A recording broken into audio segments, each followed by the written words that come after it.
was at this moment that he knew he fucked up.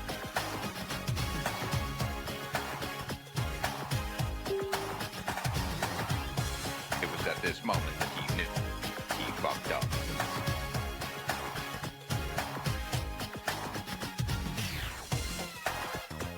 Fuck this shit, I'm out. Give me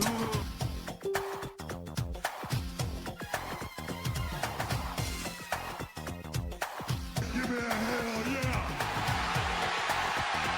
I said give me a hell yeah!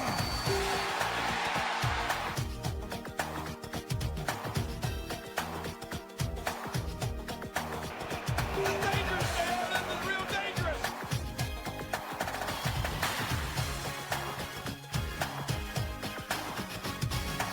Smoke weed every day.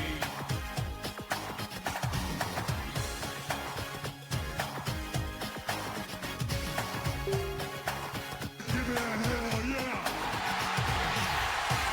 I said give me a hell yeah!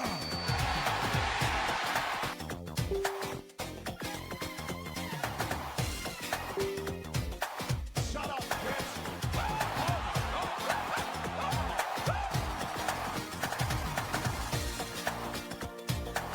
It was at this moment that he knew he fucked up.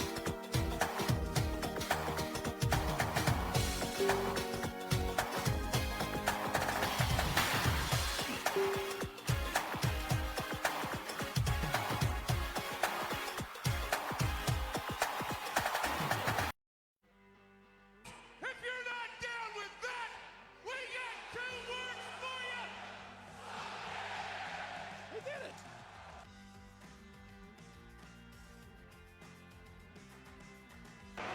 This is dangerous, JR. This is real dangerous!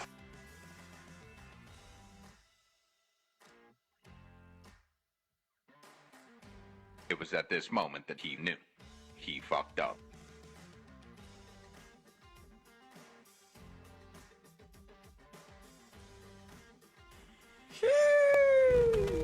Po up. Welcome to Speaking of DTKA Promotions. I am your host, Archie Red, the Kool-Aid Man, aka the Kool-Aid Commentator, aka the Instigator Commentator, aka Mr. Clip. And all of that, even though I just messed it up, we pulled up all the way from Funky Town. Won't you take me to Funky Town? Po up.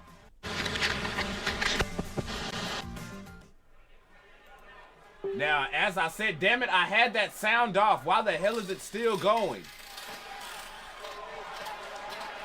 That was legit. Fuck. There we go. Po up. We got Jackie Tyson making her way to this mofo. How y'all doing? How y'all doing?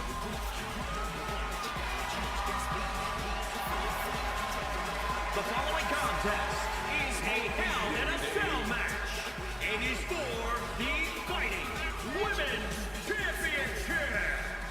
Introducing the challenger from New Orleans. There we go. Warpath, what's happening? Hey, was the music playing at the beginning before we dropped over? Were y'all hearing anything when we was getting ready to go on? Before we jumped off with the show, I'm just trying to make sure that we got everything situated over on this side. DJ, what's happening? Anthony Antone, what's happening? Po up. I say, Clip.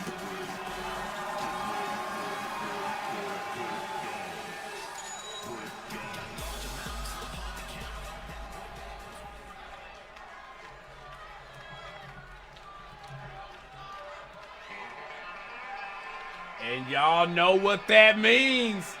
It is time. Now, I'm talking about like at the beginning of the video when I had the start and so enough, I was trying to make sure that that music was going through for everybody because y'all know how I am with making sure I didn't hit the wrong sound when trying to keep off the notifications. But so far, so good. That is what I'm talking about in the neighborhood. We got Dixie Lee versus Jackie Tyson for that baddest bitch walking Championship rematch coming up now, right now. Yes, on motherfucking Thursday. Hey, y'all can snooze at a Thursday all the fuck y'all want to, but we still doing big things around here in this bitch, and we about to pop this thing off with some more coming in the future. We gonna get y'all's motherfucking mind right, but we got Dixie Lee, Jackie Tyson in a Hell in the Cell title match going on this time, so it's about to pop off for real. So I need y'all to hit those like, hearts, smiley faces, share that Kool-Aid, exclamation notify, all that good stuff, because after this match, we got all kinds of wrestling tea to get into. And if y'all got things that y'all want us to talk about on the show, I need y'all to pull it up on that prompt that's on your screen where we asking for wrestling topics, wrestling questions, and things like that. And hey, if you don't want to type it, feel free to call into the show. All you have to do is hit the inbox message Q. Y'all can tag me in the comment section so they can know who to contact, and we can get you in here on the show. No matter what it is, as long as it's wrestling related, we will talk about it, and you can call in, pull up. Scott Wayne, welcome in. We got the Outlaw. We got Eddie Lee pulling up with us. What is going on? Welcome back, Sipper. Pull up. Yes, I said it. Hell in a Cell. Ari, now Dixie Lee is not from Texas. She is from Mississippi. Her and the whole Redneck Originals crew is from Mississippi. Her, Billy Bobby, Kenny Redneck, all of them. All of them. Yo, Jeff, thanks for that plug, and oh my word! Anthony, Antone with 100 stars, jumping us off, champ. Do it just like so. And if y'all don't know how to do it, Warpath just hit you with that exclamation notify in the chat. If you want to sip in, well, no, if you want to sip like DTKA, head on over to drinkthekoolaid.net where you can check out the merch, and you can head on over to youtube.com/@drinkthekoolaid to catch all of our on-demand content there as well. Pull up. This is Jackie's way of getting revenge on Dixie for what she did. No, now Dixie, here's the thing.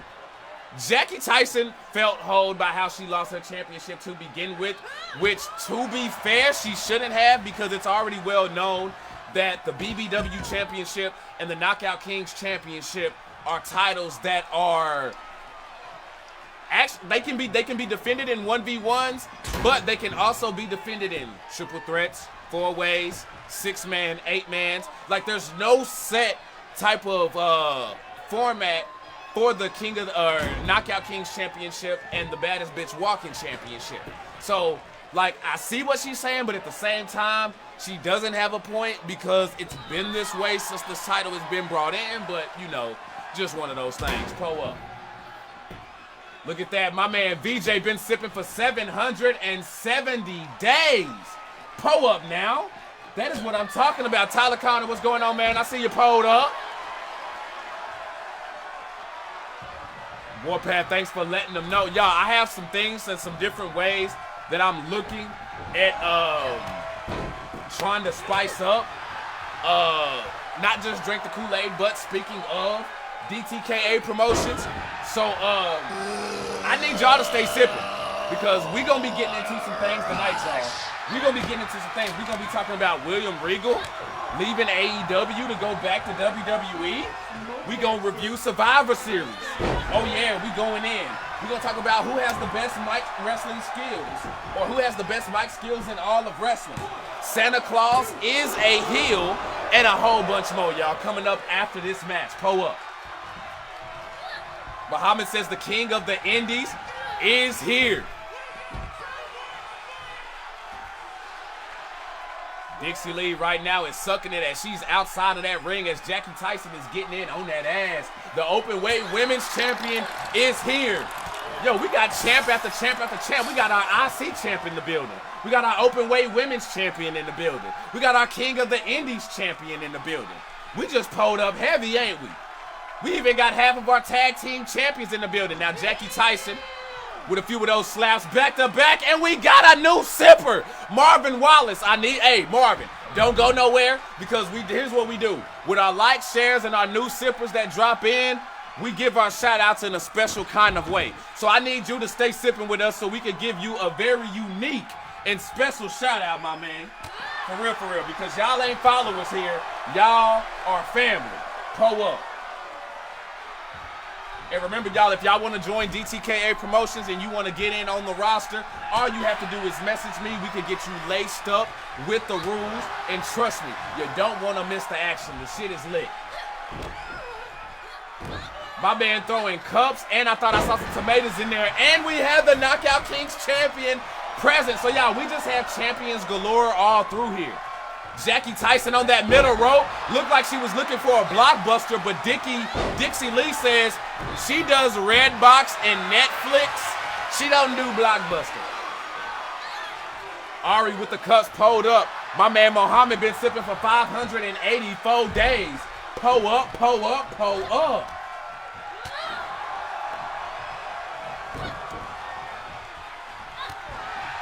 Jackie Tyson with a knee to the baby oven of Dixie Lee.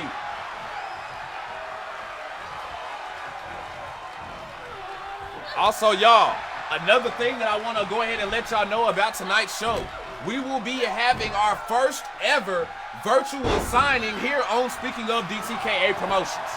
Yes, so there won't be a surprise debut at a show or anything like that. No. We are signing somebody to the roster tonight, live, on camera. Pull up. Solidus, I see you up there with those cups, man. She does all that and chill.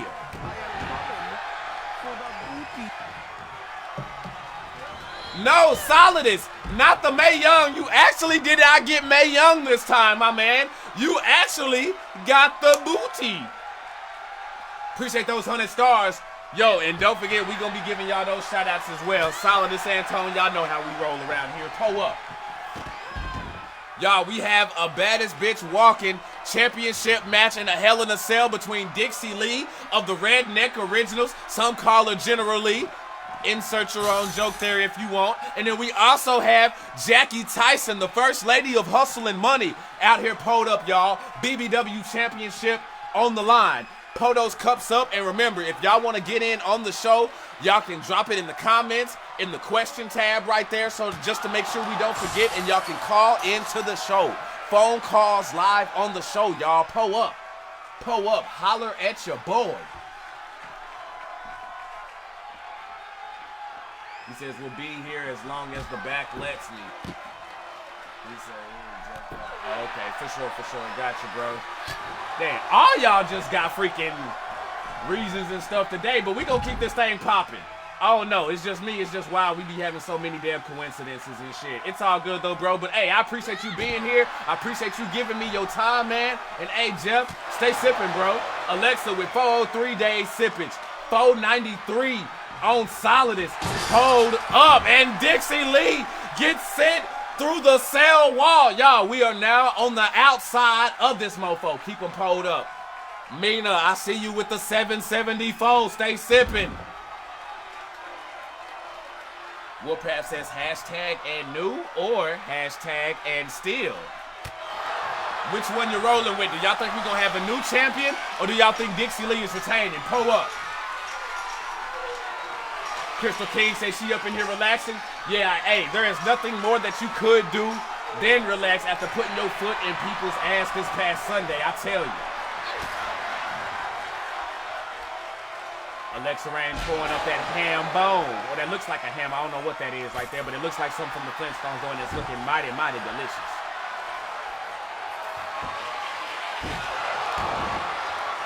That's what I'm talking about, man. Hey, nah, Jeff Black, that's just much appreciated, bro, for real. I appreciate you being here, bro.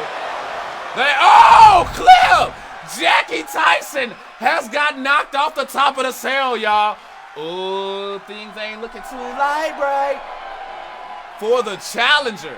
And Dixie Lee is looking in full control of this match right now, y'all. She looks full confident, or full of confidence, I should say. I said that all kinds of jacked up. I don't know how Jackie Tyson is back up on her feet, crawling up to this cell right now. That has to be adrenaline. It has to. Because there ain't no freaking way you go from the top to the bottom and then right back up to, got him. Like that doesn't work like that.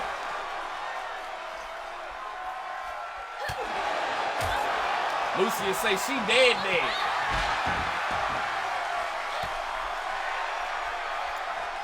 Dixie with a bulldog right off the top, and Jackie Tyson came this close to eating the thick platform. Oh, but the waist got it though. Belly button on, and now we got an arm bar here.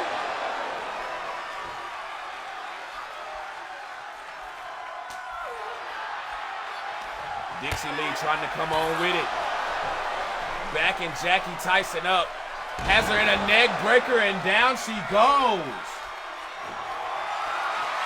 As God is my witness, she's broken in half. My God, that killed him. You know how it is. You know how we roll. Yeah, I was saying if I was a girl, I'd be the best. Oh, no, see. What happened was Tyler kind of got you there with a jokey joke. But if y'all pay attention to that square right there in the middle of the cell here, like right behind Dixie Lee, a couple more drops on that, and that thing is going down. Mighty, pull those cups up, my man. I see y'all sipping. We got 19 cups up. We pulled up.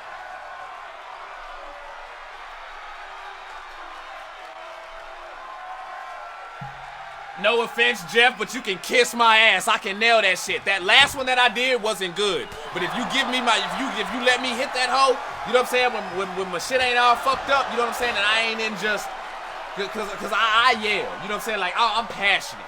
You know what I'm saying? Like, I'm passionate. You know what I'm saying? So when I'm on point, I'm on point. But when I'm off, I'm way the fuck off. It's like my singing. You know what I'm saying? There are times when I can hit them notes, and then there's other times when I'm just, bruh, hell no. Like, get the mic away from this dude. Like, Sandman, like, Showtime at the Apollo, get this mofo off the stage kind of a deal. Oh, man. You know what it is, though, man. My man, Jeff Black. See, that's what I love about my sippers, though, for real, for real. You know what I mean? Everybody not sensitive around here. You know what I mean? I love that we can friendly talk-ish to each other. And it helps that we sports fans, too, because we used to this. Like, this is year-round. He says DTKA Maximum Destruction. That actually doesn't sound bad, man, to be honest with you. Jeff Black, or no, Warpath asked, has anyone ever tried JR's barbecue sauce? I haven't, man, but I really do want to, though. I really do want to, though. Snap suplex on the top of the cell has Jackie Tyson in a very, very strange predicament, but not for long, y'all. She say, hold my hair. I mean, hey, don't mind if I do, you know. Now, I'm sure you didn't mean it like that, but oh well. I said what I said. Jackie Tyson pulling on the neck of Dixie Lee.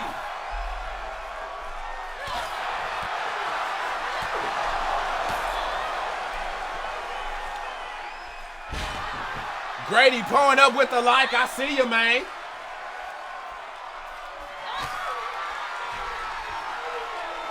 Symphony of Destruction. That right there is nice right there. I like that. I like Symphony of Destruction. Have like an orchestra or something just crashing through the fucking ground or some shit. He said, or what's of her hair? Ah, I see what you did there, Crystal. I see what you did there. Ay, ay, ay, ay, ay. The back of Dixie Lee. That ain't how you want to break it in.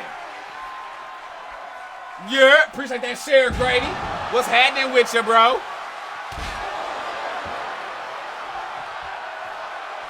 Jackie Tyson dropping in those elbows. Got Dixie Lee back up on her feet. Uh-oh. Dixie, in trouble. I think Jackie almost killed her, though. Dixie Lee almost landed on her damn neck.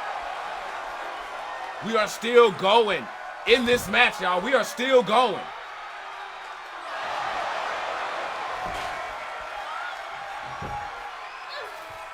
Jackie trying to stretch that back.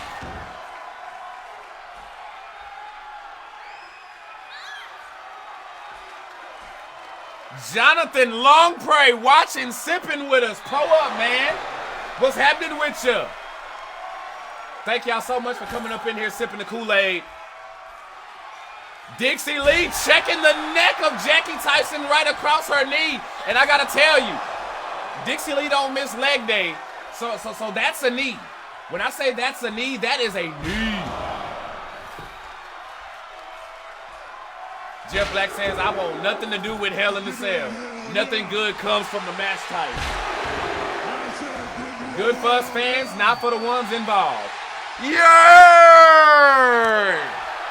That was like a big, ugly, rough, aggressive yurt for my man David up in here. What's going on, 20 below? 387 days up in here, man. Oh, hold up. Hold up, I just saw the dent. Y'all, we got Los Boricuas, but better. The whole squad in the house right now. Alexa Rain with that thigh meat special. Jackie Tyson got Dixie Lee up above her head, and down she goes. I'm surprised she didn't go through that thing on that one on the cool. Dixie Lee up again. Dominator! Oh, the Dominator sends Jackie Tyson through clip.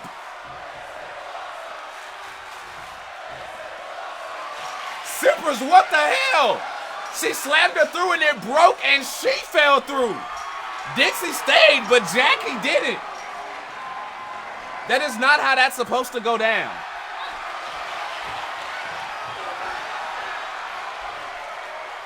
Dixie says, nope. That was power bomb. Oh, she almost power bombed her through the gap.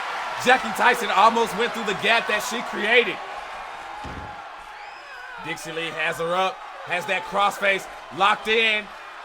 Jackie's trying, Jackie's tapping, but you have to be in the ring. It's not regulated. If it's not inside, it doesn't count.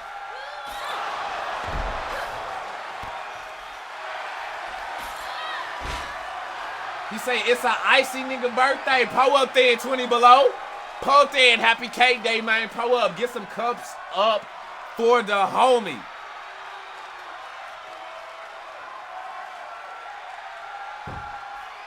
I don't know who Dixie Lee up there twerking what ass she has for the for whoever she's doing it for, because the camera's high up and the camera's not getting that side. I mean, maybe that's for the nosebleed sippers. I don't know.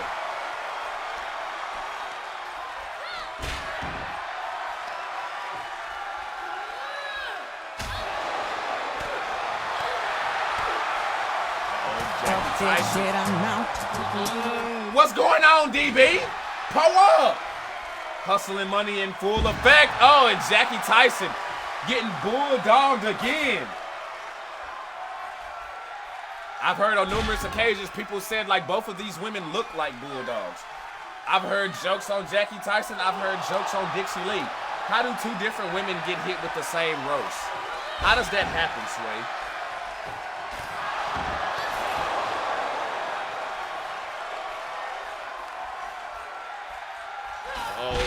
Snap suplex got Jackie Tyson in a bad spot.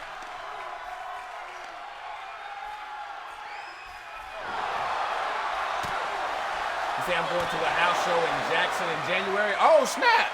For sure, that's what's up, man. Dude, honestly, people like to, oh, Bama Slam.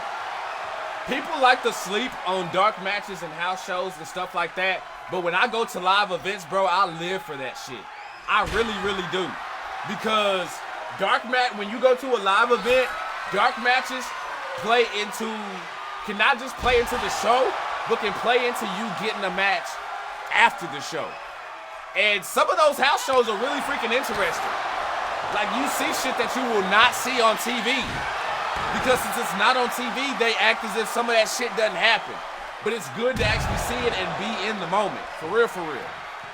If you've never been to a house show, like, check them out, for real. WWE be doing some things, man.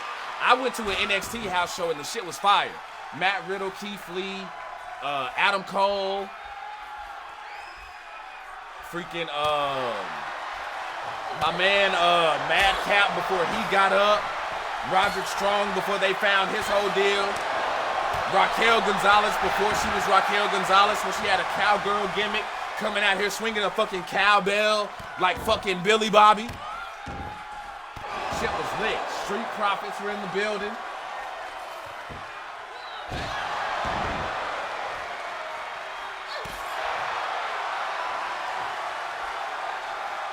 I agree, Jeff Black. Alexa Rain, I don't know if that's just a typo, if you were cracking a joke, but either way, hilarious. Too fucking funny though. That Adam Coke, baby. Oh man, like seriously, I don't know if that's a typo or what, because the K and the L are right by each other on like keyboards and things, so that could be a typo and a joke all at the same time. Buckeye, keep him pulled up. Dixie Lee almost powerbombed Jackie Tyson off top of that cell. Now, if that would have happened, Jackie Tyson would not have come back from that. I can tell you that off top. Muhammad, keep it up for the nation, man. Pull up. Yeah, we got crazy topics coming after this match, along with call-ins and some more things. We will also be revisiting the Mama Lokes turn on Minnie Guerrero from this past Sunday. Pull up. Me to say seriously would have claimed that soul and never returned it. Hey, you ain't lying. You ain't lying. Like, had she been up the top, the camera wouldn't even flew. Like, had that been me and I was in production, I would have told the cameraman to leave the camera exactly where it is right now. And as soon as she got powerbombed, she just goes. Don't have the camera follow. That would have been for better cinematic, and I'm sorry, that would have been funny as hell. It really would have.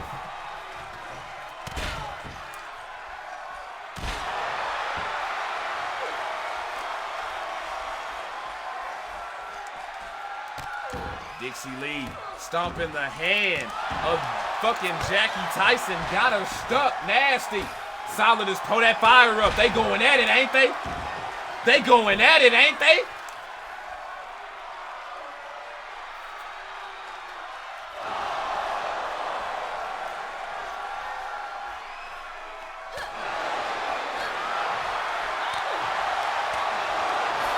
Did it? Oh my God! Not once, but twice, Jackie Tyson has gotten knocked off the cell. Not to mention, she fell through while hitting her own move.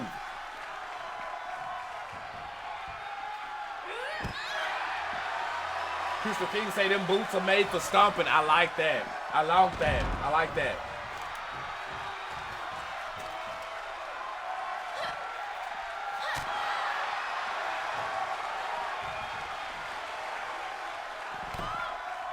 Backbreaker from Jackie Tyson, putting a little bit of stretch on it. Crystal King just laughing at Jackie Tyson. Just laughing at her.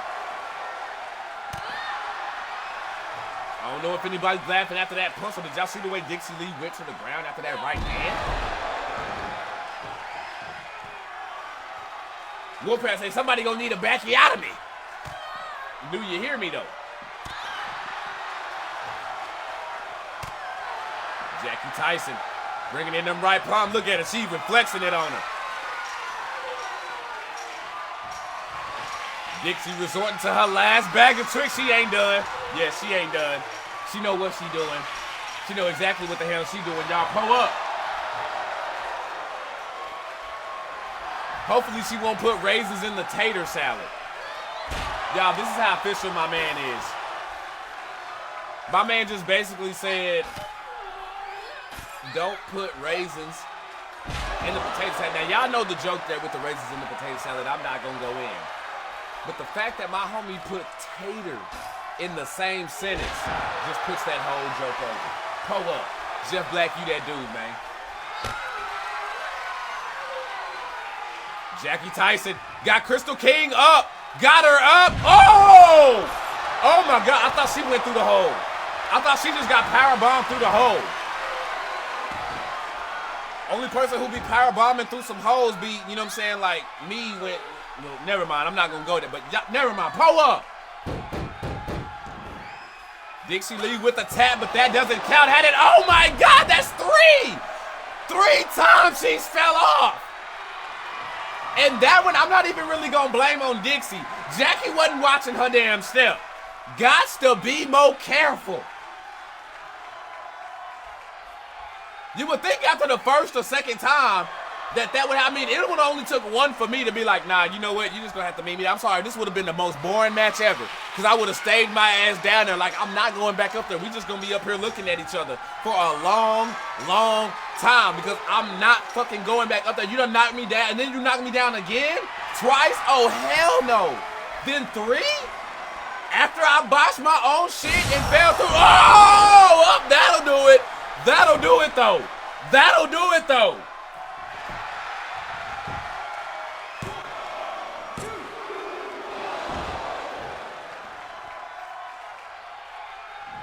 And for the first time, y'all, that was not enough. Dixie is still in this thing.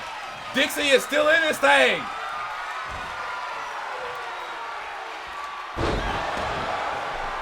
Broke bitch mounting my ass. Jackie Tyson with the 1, with the 2, and the 3. She ain't broke no more because she can cash in that gold if she want to. Hell, she could even take it to the pawn shop, which I hope she don't do. That would be so disrespectful. But she is again your baddest. B.I.H. Walk in. Holly Quinn, pull up.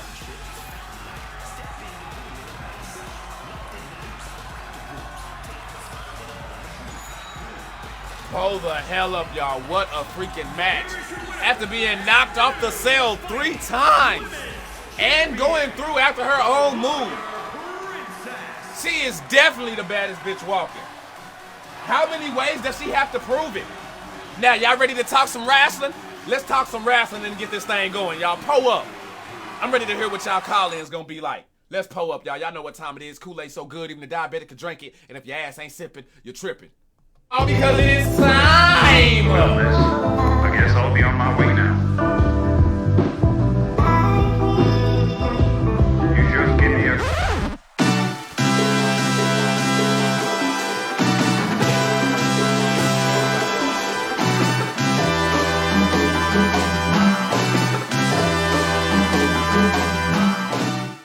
What the fuck, Wild Man?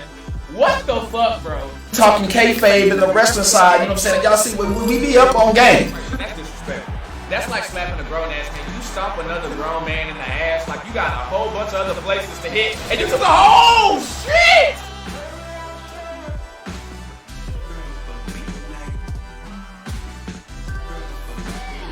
That's Pittsburgh slang. So if we blam in Pittsburgh, we don't say slam. We be like, yo, I blam that nigga. Blam is hood slang in Pittsburgh. Instead of us saying slam, we say blam. We be like, yo, I blam that nigga. I took him to the 12th and I took him to the devil. Okay. You know what I mean? Took him to the 12th is here. Dropped him off at the devil was boom. Yeah, drop him down. Yes, sir. Pull up. But like us hardcore, I should say us hardcore wrestling fans know about that. But like my uncle, he didn't know about all that.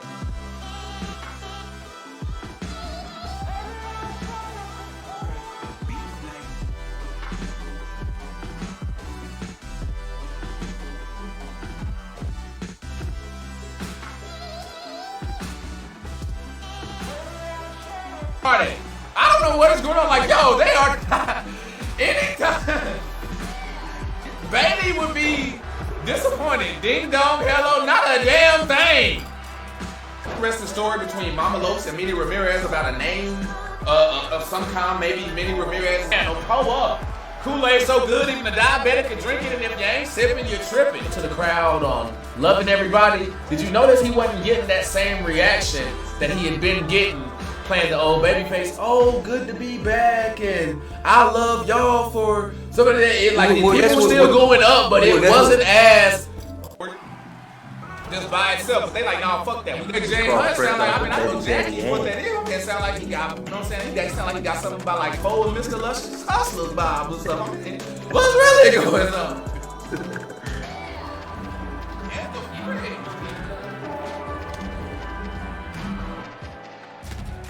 Hold up! What the? Because Rockstar and 2K, aren't they like under the same umbrella? Yeah. 2K runs on Rockstar runs on 2K server. I don't know if they took an O, you know what I'm saying, pulled Megan Fox and Machine Gun Kelly and, you know what I'm saying, involved blood or what. But yeah, they're fully in on this psycho gimmick, if you can't tell. They're fully in. That shit up. I'm talking about just being able to get the L, because you gotta remember, the one is a super, super big motherfucker, man. Need me running.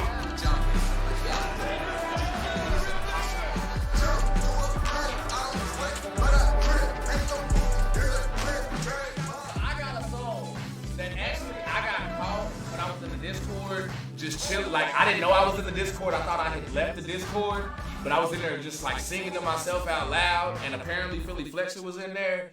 And that song that I had in mind was that Mark Henry. Somebody go get that ass whooped. Somebody go get that ass. I mean, that was my song, but I mean, what was your song? I mean, my song is "We Are Family."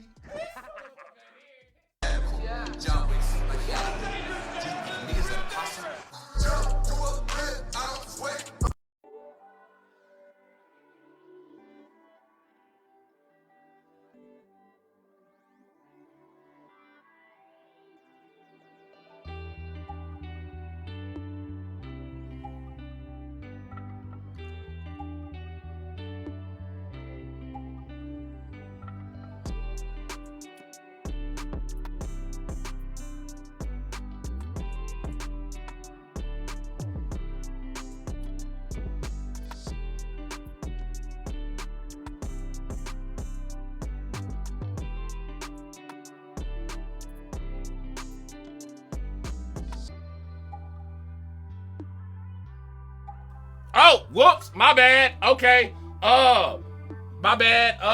Yeah. It's kind of a good thing that y'all did. Well, y'all probably did want to hear that because I was kind of like fucking up right there.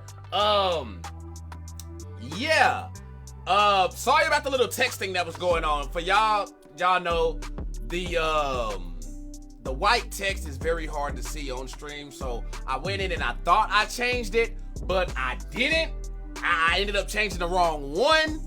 And yeah, I kind of fucked up. But we got it back right, and we up in here good. But how are y'all doing? How the hell are y'all doing today? Like, for real. I'm all out of, like, I'm all fucking, just like, I'm comfortable. That's what that is. I'm comfortable, to be real with you. I'm comfortable. You know what I'm saying? I'm in my muscle tee. Y'all know how I am. I'm the muscle tee guy. You know, I was in my muscle tee yesterday on the podcast and shit. I'm muscle teeing it today again. And we got a lot of things to talk about, y'all. William Regal leaving AEW to go back to WWE? Is that possible? We gonna talk about Survivor Series. We gonna review that. This Shotzi Blackheart and Ronda Rousey match that now Ronda Rousey's having some heat and people are, this hashtag Fire Ronda thing is going in. We gonna talk about the best mic skills in all of wrestling. We also gonna talk about Santa is a heel, y'all. I don't care, like, fuck what y'all done heard, forget all the songs and all the bullshit. Santa is a heel. He is not a baby face. I'm telling y'all. He is not fucking, I don't know. He ain't Drew McIntyre. He's fucking Shane McMahon or some shit. You know what I'm saying? The Authority or something like that. We gonna get into all that, y'all, plus a whole lot more. As y'all can see scrolling down at the bottom, we also got an update on Randy Orton for those of y'all who don't know. And if there's just something that y'all want to talk about, y'all can go ahead and pull it up over there on the little prompter that you see on your screen, or you can just hit my inbox, Archie Red's inbox with the Q, and we can get you up in here on the show. Jeff Black says, back hurts, but I'm good. Bro, what did you do? See, Jeff, I told you, bro, when you hitting it from the back, bro, like, there's nothing wrong with grabbing your hand, your arm or whatever, and like putting it like behind your back, like right there where your waist is, you know what I'm saying, and like your spine is. You can kind of like hold that area right there. It kind of gives you, you know what I'm saying, when you have to turn up, you gotta let the ladies know, man. You know what I'm saying? When you breaking the end, man, you gotta be careful. Otherwise, you gonna hurt your back. You know what I'm saying? You can't be breaking your back while breaking her back. You know what I'm saying? It don't work that way, because then you incapacitated and then you ain't able to come through, you know what I'm saying, and hit the shaboing boing on it. You know what I'm saying? You got to be able to do, I'm trying to help you, you know what I'm saying? So, you know what I'm saying? Help me help you by let me help you, and you taking the advice that I'm giving you to I told y'all, we family here, but let's go ahead and give a shout out. I should have done this right at the fucking top. drop, y'all. Marvin Wallace, can we get some cups up for our new sipper? Marvin Wallace, y'all, can y'all pull him up? Can y'all pull him up? I also want to give a shout out to Anthony Antone and my man Solidus for dropping in with those stars. Lucius West Grady and everybody else who done hit those shares. Tyler Connor, Alexa Rain, DJ, Mr. Wade, Ari up in this thing, Nina Harkless up in this thing, Scott Wayne, my man Yatna, all up in this bit, you know what I'm saying? So thank y'all. So much for the support and shit. I really do appreciate that. I really appreciate that. And yo, if this is y'all first time watching DTKA promotions, like, or anything we do, like, trust me, like, I'm formulating things. I know I was telling y'all, remember we had the lighting issue this past Sunday. I've been tinkering with some things. I think I figured out what that is, but now I have another issue that I have to fix and get out the way. So yeah, I'm still getting the studio side set back up so we can have those screens and things going. But hey, podcasts, game streams, wrestling talk shows, and live wrestling on Sundays, like, this is the place to be. And a topic I'm gonna get into later, I'm gonna want to know, y'all, and this is what I'm really gonna lean on y'all, the sippers, because y'all the ones who come through, y'all are the ones who watch us. What is it that interests y'all? Like, would y'all like DTKA to have a sports show? Would y'all like for us to, you know what I'm saying? We want to know what type of, because we're constantly brainstorming and thinking of different ideas and content to bring you guys, you ladies and gentlemen. But we also want to know what y'all like as well. You know what I'm saying? Because while we sitting here brainstorming and doing our thing, we could throw y'all stuff into the mix. And again, we just want to give y'all what y'all want, really. But speaking of, I think I done rambled on and went on my little tangents long enough. Let's get to on this day in wrestling history, December 1st. Now, to jump off on this day in wrestling history, y'all, yesterday was the, I believe, like 22nd anniversary, or hold on, let me see here. I actually have it. Yesterday, 25 years ago, yesterday was the 25th anniversary of WCW versus NWO World Tour. Now remember, last time we was on, we were talking about the anniversary of WWF No Mercy, a fucking classic, where you cannot forget about WCW versus NWO World Tour. I know everybody loves to talk about revenge and the world and all that shit, but World Tour was the shit. World Tour was the shit, especially for the people who didn't have WrestleMania or No Mercy right away. That shit held up.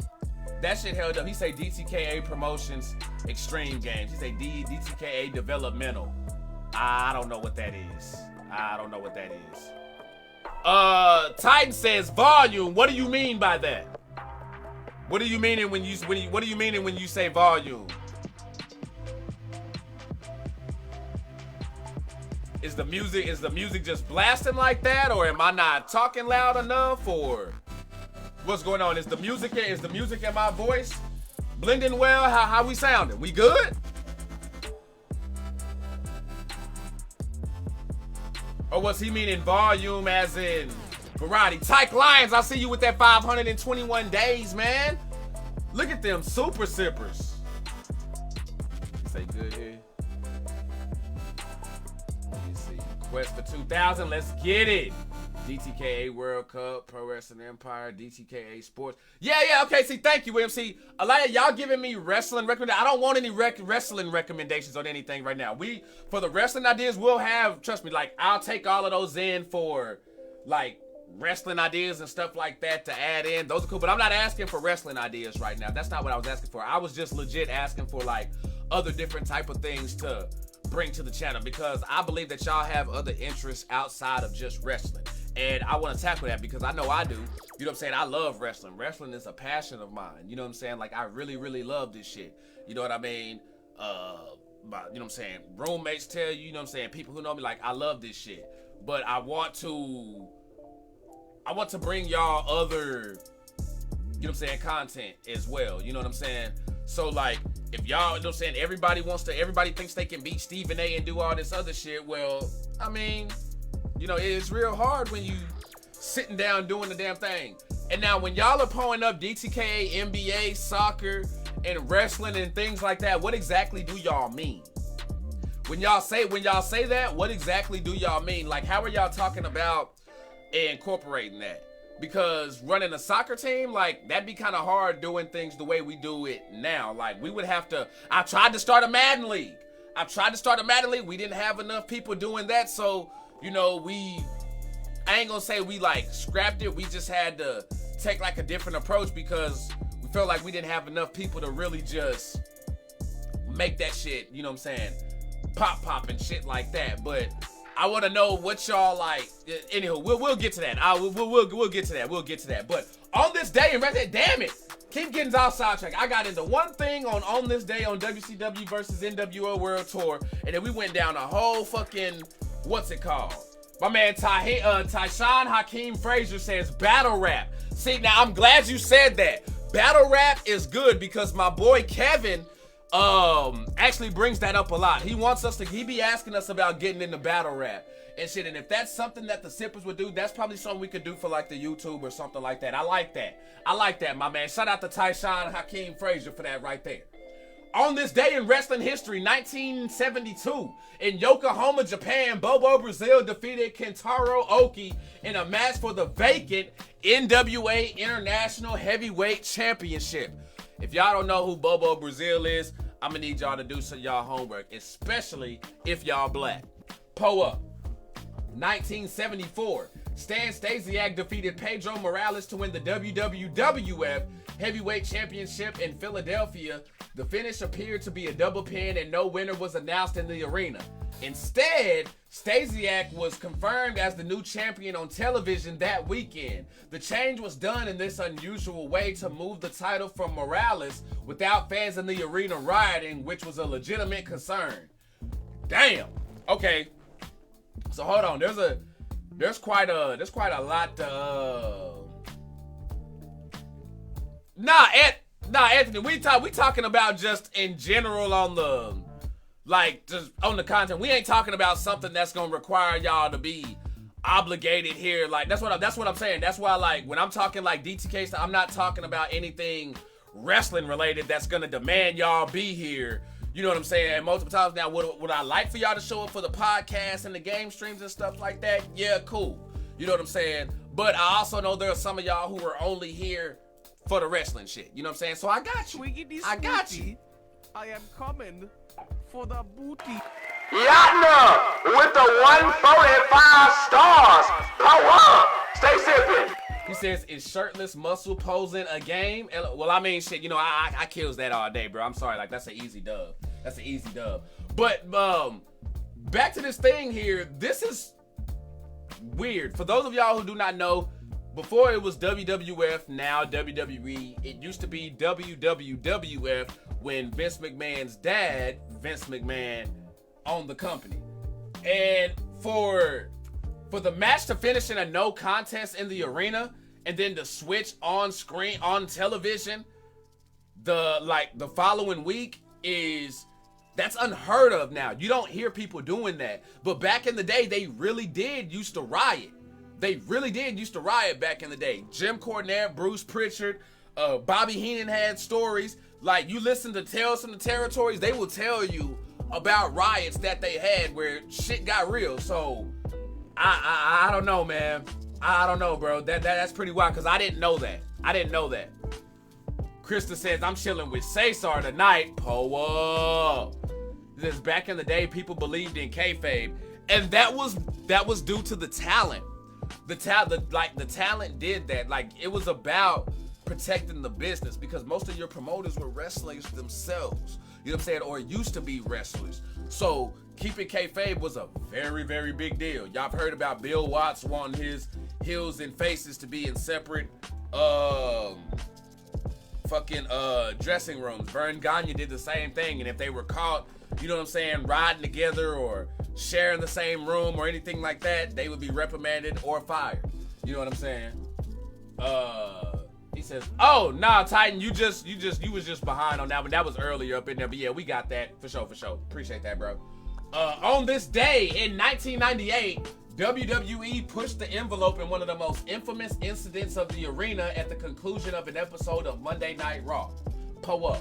After Stone Cold Steve Austin and Mankind had defeated The Undertaker and The Rock, Taker raised Austin up on a giant version of his cross symbol, arm spread eagle for what looked for all intents and purposes like a crucifixion. WWE, of course, refuted those connotations, but it seemed clear what the symbolism was intended to represent. Now, this has caused a lot of issue in the wrestling world, like for a lot of people who have, religious belief. I know we have sippers here, so be respectful. That's why we don't really get into those things. But this is actually still up on the network. I mean, on Peacock. I'm sorry. If you go back and watch, because I was actually watching this not too long ago, and they did this on the stage where they rose them up, and there's actually a time where he freaking, like, where they botched it. You know what I'm saying? Where they botched getting them up there. So there's a lot of things going on in what I just read that you don't see when you see it. And some people just didn't see it all. Y'all remember the heat that ECW got when Raven did that shit with Sandman and Kurt Angle was out there in the crowd?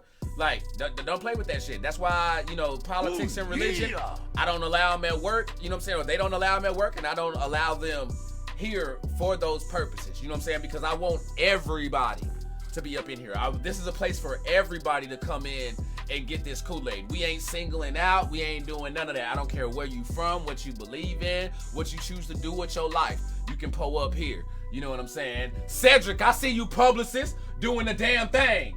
Now, on this day in 2012, Adam Cole defeated Kevin Owens, who was Kevin Steen at the time, in Reseda, California, to win the PWG World Championship in a guerrilla warfare match. I'm sorry. Now, if y'all are familiar with the indie scene, y'all know about PWG, Pro Wrestling Guerrilla is what that stands for. Adam Cole, Kevin Owens, back in the day, putting in work there, and they're still going on till this day, talking about PWG. On this day in 2013, Davey Richards announced that he had left Ring of Honor. He would soon sign with TNA Wrestling alongside Eddie Edwards as the Wolves. The big bad baby daddy in the house. Where them cups at? Where them cups, where them cups, where them cups at? Let me check my inbox real quick and see who the fuck up is pulling up with the Q. Okay, I only got one, so after I do these days in wrestling, we will get that done. Pull up. On this day in wrestling history, 2019, WWE presented their starter. Damn. Pull Bali with that share, man. I see ya. Sipping that good ass motherfucking Kool-Aid. That's how we rockin', man. Jay in the motherfucking house. Pull up. Stay sipping. On this day in 2019, WWE presented their Starrcade Network special from Duluth, Georgia. A low-key event of which only 3 matches were broadcast. Was headlined by Bobby Lashley defeating Kevin Owens by DQ. Damn. Hold on. You know what? This was 2019.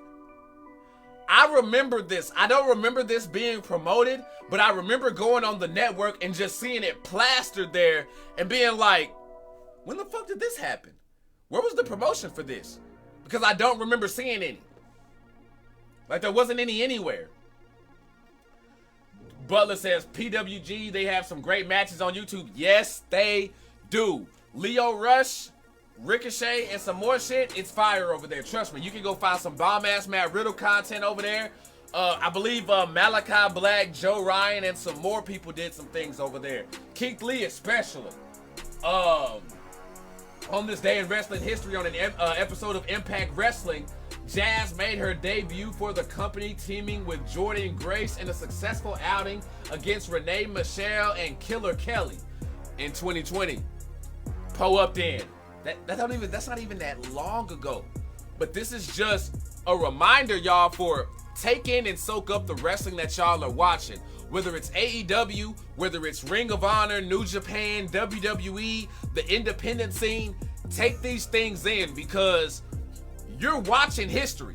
We don't know that we're watching history in time unless like somebody's talking about a record and things like that. But when you able to go back and you sit back and you look back on memories, things that you were watching in real time, y'all were watching history and didn't even know it.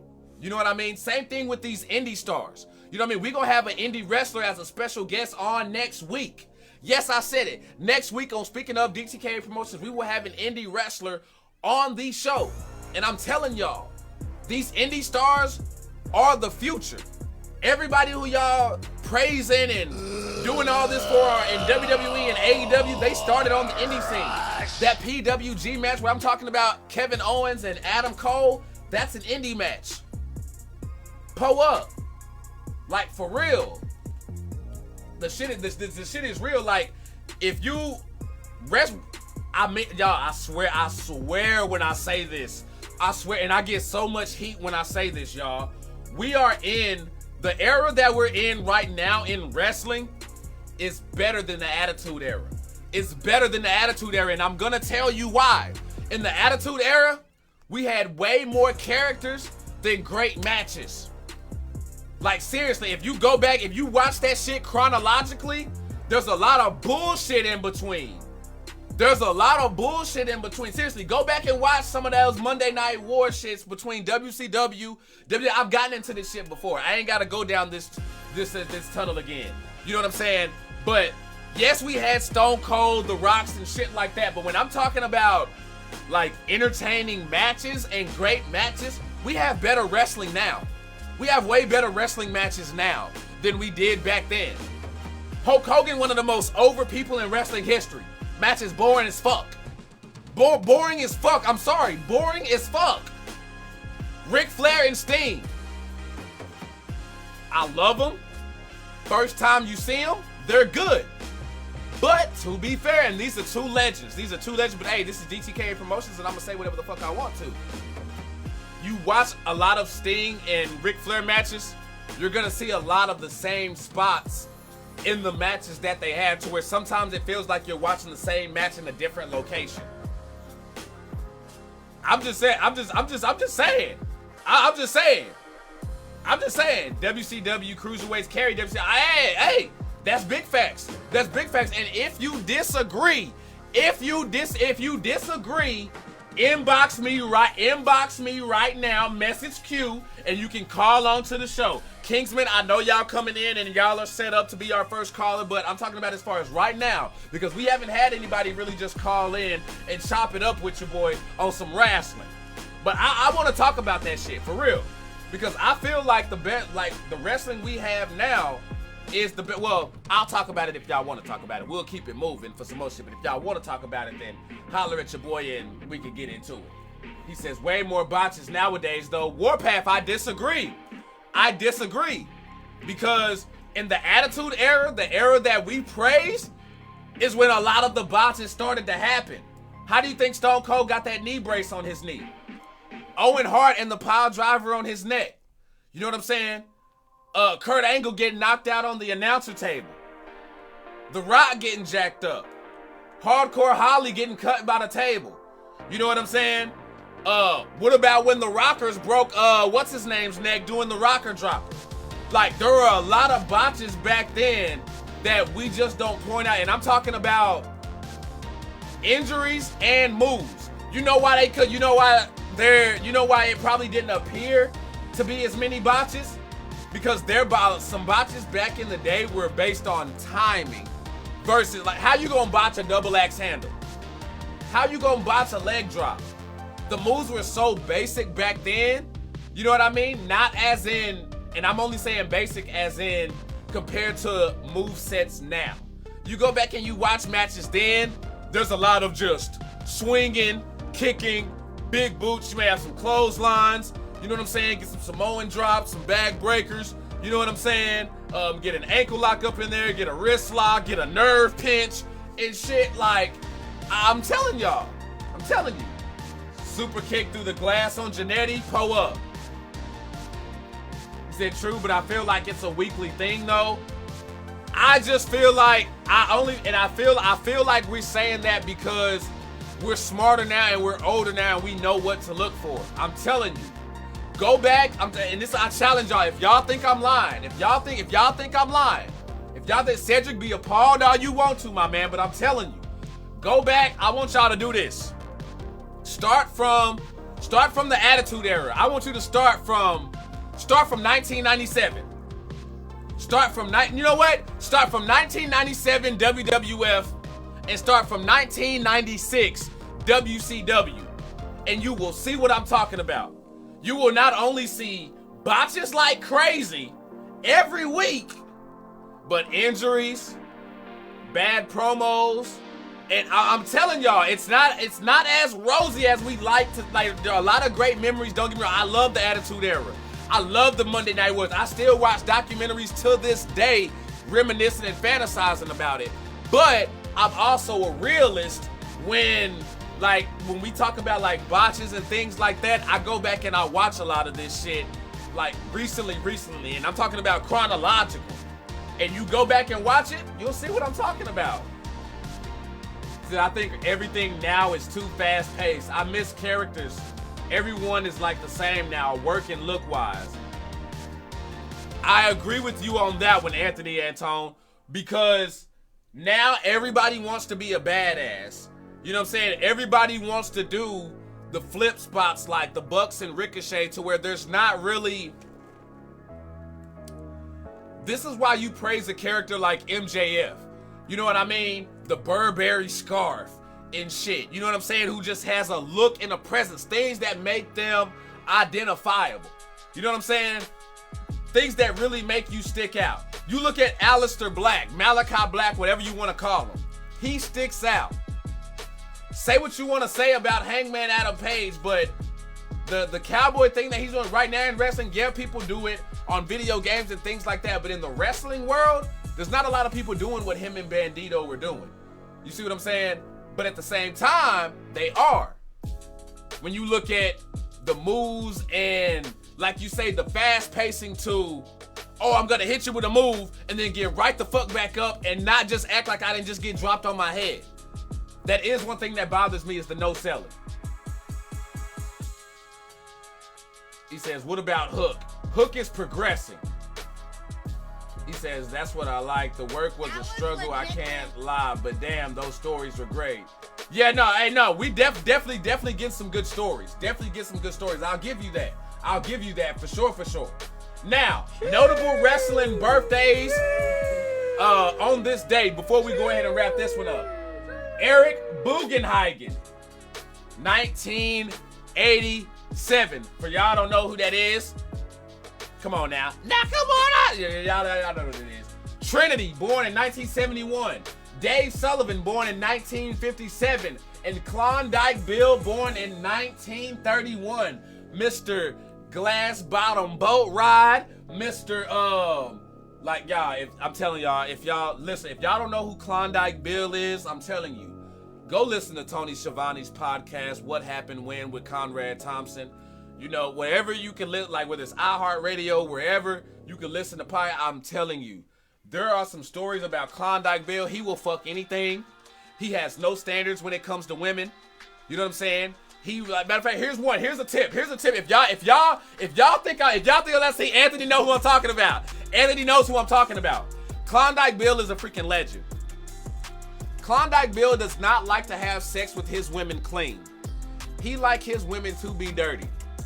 He like his women to be like they have just went out, ran around, you know what I'm saying, sweated between the loins, and then brought to him before he gets in. And then he goes down. I'm telling you, Klondike Bill is a freaking legend. Story upon story, a freaking legend. I'm telling you, you will thank me later if you do not know who Klondike Bill is. I'm telling you. See, so he is the bad baby daddy role model. You know what? I could see some inspiration right there. I could definitely see some inspiration from Klondike Bill to the big bad baby daddy. Yes, I can. Yes, it would not surprise me if the big bad baby daddy looks up to Klondike Bill. Pull up, my motherfucking main man Hector, pouring up with that like and that share. Stay sipping with us, man. Hey, get that bread, bro. Stay pouring up, because the Kool-Aid's so good, even the diabetic can drink it. And if your ass ain't sipping, you're tripping. Pull up. I said he had some crazy stories. These are the characters I miss. Now, that I give you that. If that's where this moment in time has to get better at. They have to get better at storytelling, and they have to get better at characters. The wrestling is good. The wrestling is good, but the stories are too few and far between. You know what I'm saying? Like when you get a great story in wrestling today, those are few and far between. Back in the day, oh, the writers were on their shit. I'm gonna give them that. The stories were legit, even if a motherfucker didn't execute it properly. We could be sitting here having a completely different conversation about the Shockmaster had his ass not fell through the fucking wall and his helmet came off. I'm just saying. Pull up, y'all. Now, like I say, you say for that wrestling, you say, okay, pull up then. Pull up. Cedric, hit my line. Cedric, hit my line. Now, Cedric wants to get in on this wrestling. Pull up. Pull up. I got you. Now, let me make sure I got the setting up here. Right. Let me see if I got him. Cedric, go ahead and give me something. Hold on. Cedric, go ahead and give me something. Bruh. All right, there we go. All right, Paul, I'm with it. Let's go. So, you mean to tell me the wrestling that was back in the Attitude Era? I'm talking about the Dean Malenko's. I'm talking about the young Rey Mysterio. Okay. I'm even talking about the Alex Wrights of the world. Okay, I'm glad you said his name. He does not be getting his props, by the way. Y'all sleep. Right. Alex Wright was that dude now. He really was. They just botched booking him. Like, for real. Yeah. But I see what you mean as far as the wrestling, right? I see what you mean as far as the botches that happen, as far as just the sloppiness. But man, there's a lot of sloppiness in today's wrestling now. Let's just keep it a buck. No, and I said, and that's the thing that I wasn't like. I will agree, or I did make the point as far as just as many botches back in the day as now. But I will agree and give y'all to this. I will concede to this point that the pace of a match, if you look at a match from beginning to end and you just look at the pace of a match, they are a lot more sloppier now, because I feel like it's our generation, and you know how our generation is. Our generation ain't trying to listen to nobody. We don't want nobody telling us shit. So the old heads who are sitting there giving game, I hear Road Dogg tell stories, I hear Tom Pritchard tell stories, I hear Billy Gunn tell stories, William Regal, where they try to school these young heads, but some of them don't want to hear shit. So they go out here and they start fucking up. You know what I'm saying? Yep. But like my thing is, as far as back in the day though, it's like a lot of the stuff that we praise, it's just at the time, for the standards at that time, it was acceptable and great. But where we've come now to where we're seeing motherfuckers do shit like what Ricochet do, what Ray Phoenix do, you know what I'm saying, and what Drew McIntyre can do, you know what I'm saying, and just all the different type of just little things that we've seen with the evolution of wrestling. When you go back and you look at it, it's like, okay, there were some things that we probably gave passes for that wasn't as good as we necessarily remember. Okay, I'm gonna give a prime example of that, right? So, when The Rock first got the belt, right? The Rock was not a technical wrestler at all. He was low-key still kind of raw as far as working a match. You know what I mean? Right. Later on, down the line, this is crazy. When he started having events with Chris Benoit, you started seeing more repertoire as far as technician. But Rock was not a technical wrestler. No, he had a certain moveset, and he did those certain moves every time he went out. That's correct. In today's world, though, from what was back then, people were, I'll put it like this, a scale of 1 to 10, people were excellent at one thing, but may have been mid on a lot of stuff. Right. In today's world, people are mid on everything and not over the top on all things. I'll give you that. Yeah, I'm just going off of how I'm seeing things. Like Seth Rollins, right? Right. Seth Rollins, to me, probably right now one of the top 2 or 3 just best wrestlers in the world. Period. Can do good on everything he touched. Right? Yes. I would definitely put him there. I would put him, Will Ospreay, and you know what I'm saying? Like however people want to flip that, but no, I'm with you on that, bro. He is freaking fluid as shit for sure. He's fluid as shit. He reminds me of like a young Edge, right? Right on. First got on. Right. My thing is today, I don't feel like how today's wrestling is. They don't have somebody that's like extraordinary over the top. It's like everybody is like good and great, like Seth Rollins, Will Ospreay of the world, but nobody's like over the top, like megastar. And you know why? Because remember how we were talking about not just them not listening to the OGs, but now going out into these matches, and I watch them because I watch AEW, WWE, and there'll be times where we'll see a great match and we'll forget about it. Like Raw, SmackDown, we'll see a great match and we'll forget about it because they're more focused on getting their spots in and doing their shit versus telling us a story. We will remember the story. You tell us a story in a match, we'll remember that shit a lot more than, oh, he just did a flip-flop spot, or oh, he just dove through the ropes and did a tope. Like, no.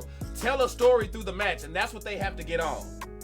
Bro, and that's why I'm gonna get off out there and say this. That's why I love Bray Wyatt so much, because anything that he touched is a story. And that's all I'm gonna say. I'm gonna get off. For sure.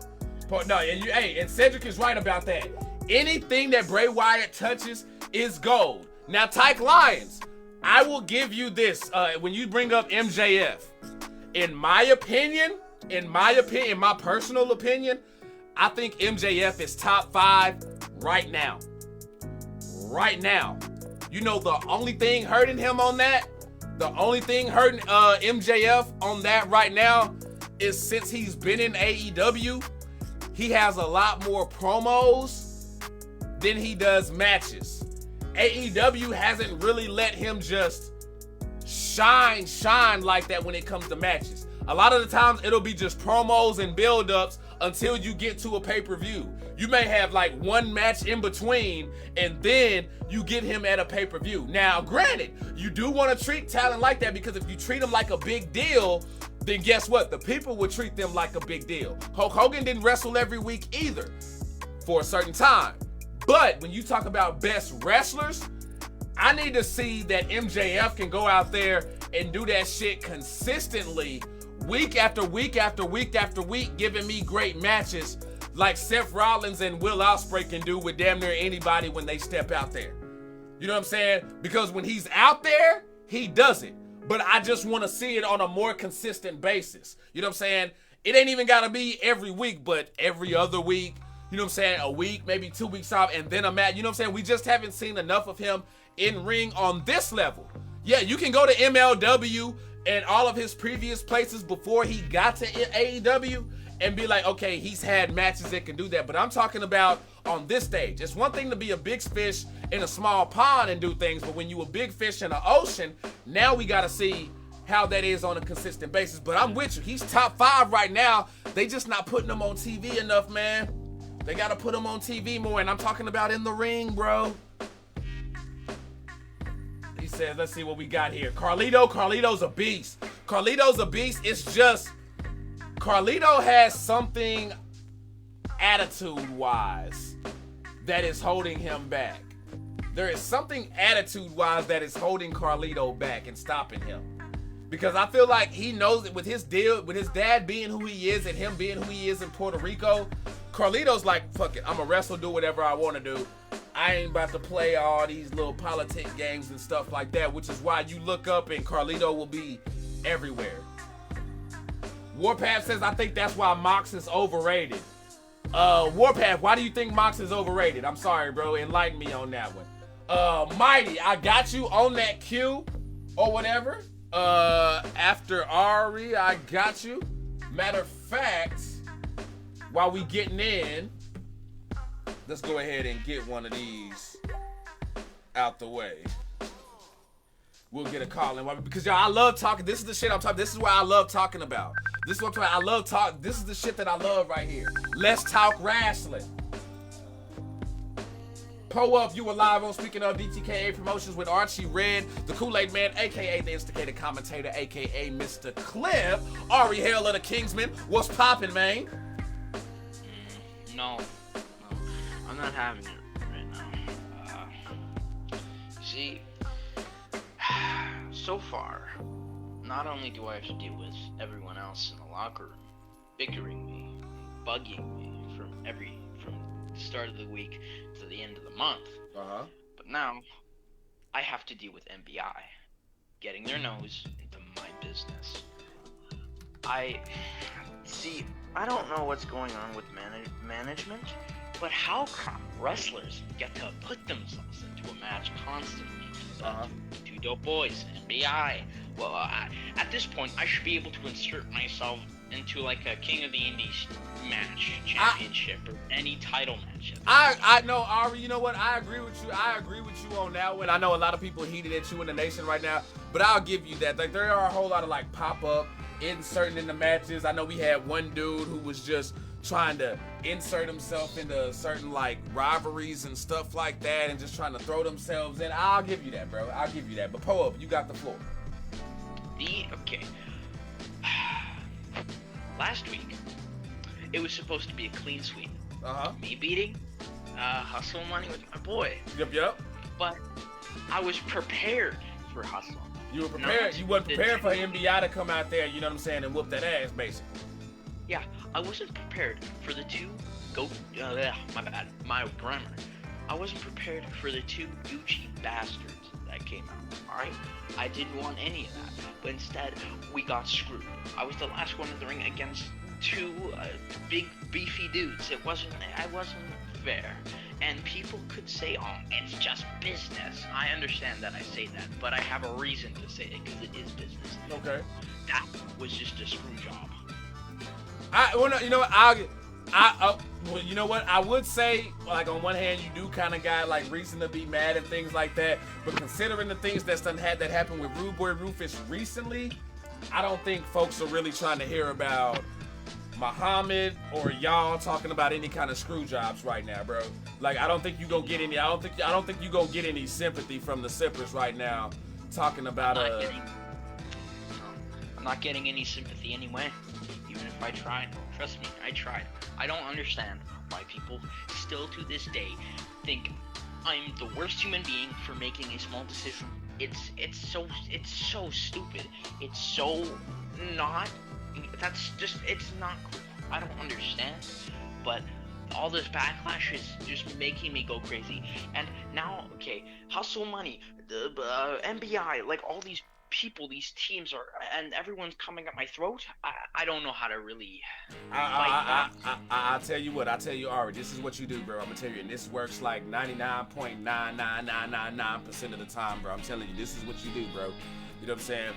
You make sure the temperature in your house is like perfect. It ain't too hot. It ain't too cold. You know what I'm saying? You sit back. I don't know if you're a TV or a music guy, you know what I'm saying? Throw on something that's gonna get you right, and then just spark up some earth, bro. You know what I'm saying? That right there, I'm telling you, there is nothing, because you sound heated, man. I'm telling you, just inhale, you know what I'm saying? Throw some Cypress Hill on, take some hits from the boss. I don't know, you know what I'm saying? But I'm telling you, bro, just, you know what I'm saying, get shit in.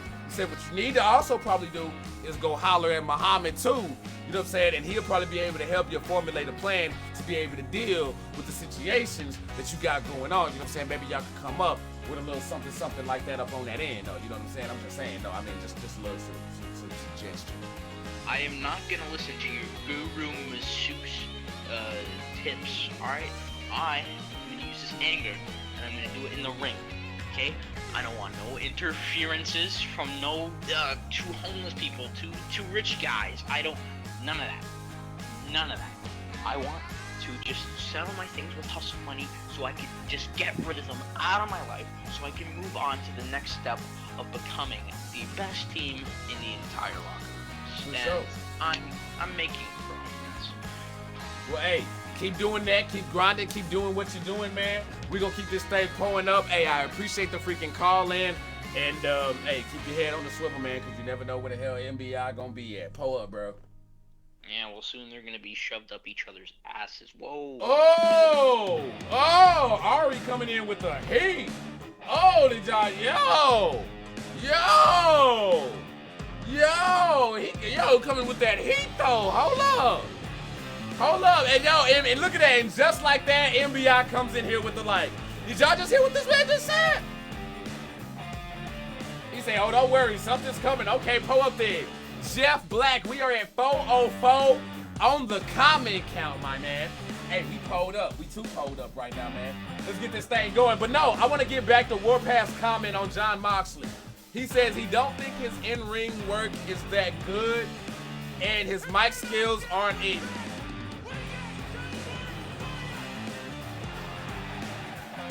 That's what's up, Butler Pro. I was just letting it ride. I was just letting it ride. Now, I will give you, if you say he doesn't have good in-ring skills, I will give you that one. Because wrestling is wrestling is very subjective. You know what I mean? We could see the same thing and see it completely different and take it completely different. So I will give you his wrestling skills because his moveset isn't nothing to ride home in the car about. You're not gonna ride home and be like, hey, did you hear the way Moxley, you saw the way he did that DDT, bro? You see the way he did that suplex and just like kind of like rolled over and then went into another one and then grabbed that. Like, we're not gonna see no shit like that from Moxley. If you're gonna be talking about Moxley, you're gonna be talking about how much he bled or the table spot he did or, you know what I'm saying, something along those lines. So I will give you that. All right, hey, Rose Cartel, it's all good. Hey, you up in here sipping, bro. You know what I'm saying? I know I had to, getting some ass early, early in the week and stuff like that, but I ain't gonna bitch and cry and complain about everything, bro. I know y'all got stuff to do. Y'all got stuff to handle before y'all get up in here, Some of y'all work, some of y'all gotta set the kids down, some of y'all gotta make the Kool-Aid, If you like my man Cedric, you gotta sit back, pull up some drink, get comfortable, do the damn thing. It's all good, bro. You here now, man. Stay sipping.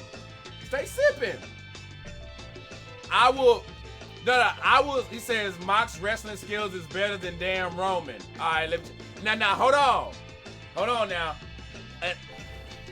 Damn. Why y'all doing me like this? Because y'all fucking up my points. George, thank you so much, man. Pull up, bro. What's good with you, fam? What's good with you, bro? I will give you this, Cedric. Moxley's moveset is more, he has a deeper bag of moves. He has a deeper moveset than Roman Reigns. I will give you that. I will give you that part. He has a deeper moveset than Roman Reigns. But in the ring though, now for me, I like Moxley. You know what I'm saying? Like his matches and his promos and things, which I'm gonna get into, I like Moxley.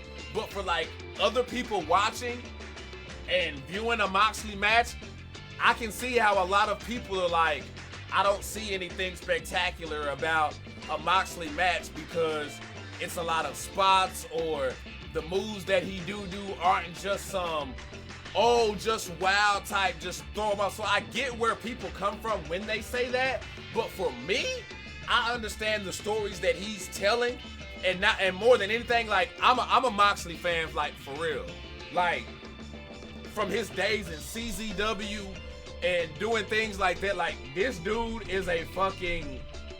He reminds me of a white boy who hung around people in the hood, but at the same time wasn't always around them. Like you could tell he went to like the biker parties and he was into his motherfucking you know what I'm saying, like Sex Pistols and shit like that, but just crazy. He reminds me of the crazy ass white boy that would hang around the squad, like for real. And not only that, I can relate to his demons, which is why I love his promos.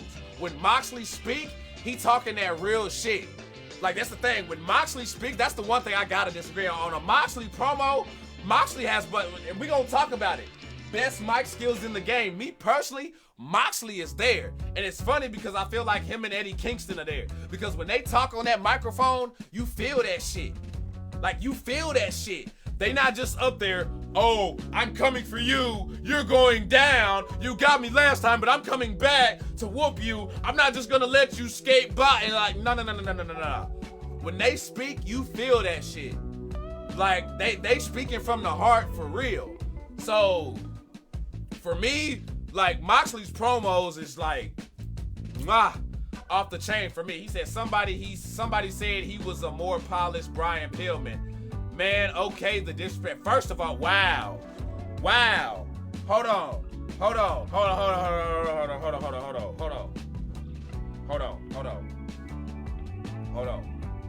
Okay.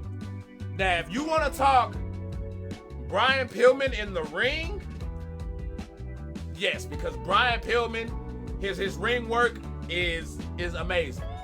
But Moxley will eat Brian Pillman up on the microphone.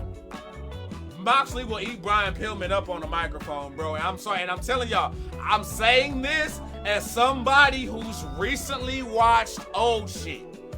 I'm telling y'all, Moxley would eat Brian Pillman up in a promo. For real. Pull them cups up. Like, he says, like, yeah, bro, like, you can't that's disrespectful to both of them, to be honest with you. I feel like that comment, Cedric, whoever said that about Brian Pillman and Moxley doing that, like, that's disrespectful to both of them on so many levels. Like, that's just disrespectful. But hey, we gonna keep this thing pulled up though. Let's talk about Survivor Series. Now, first things first, what was y'all's favorite match? That's what I want y'all to pull up. I want y'all to pull up y'all's favorite match in the chat right now. And while y'all do that, I'm gonna go ahead and pull up the card because I remember some of the matches, but I want to make sure I hit them all.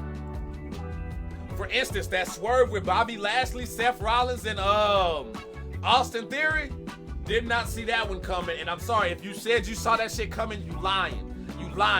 Nobody saw Austin Theory coming out of that match. You either thought it was Bobby Lashley or Seth Rollins walking out with that belt. They got us good than a bitch with Austin Theory in that match, man. Pull up. Say I'm lying. If I'm lying, let me know. Now, the Mighty says Shotzi versus Ronda was his favorite match. Now, that's a hot take. For real.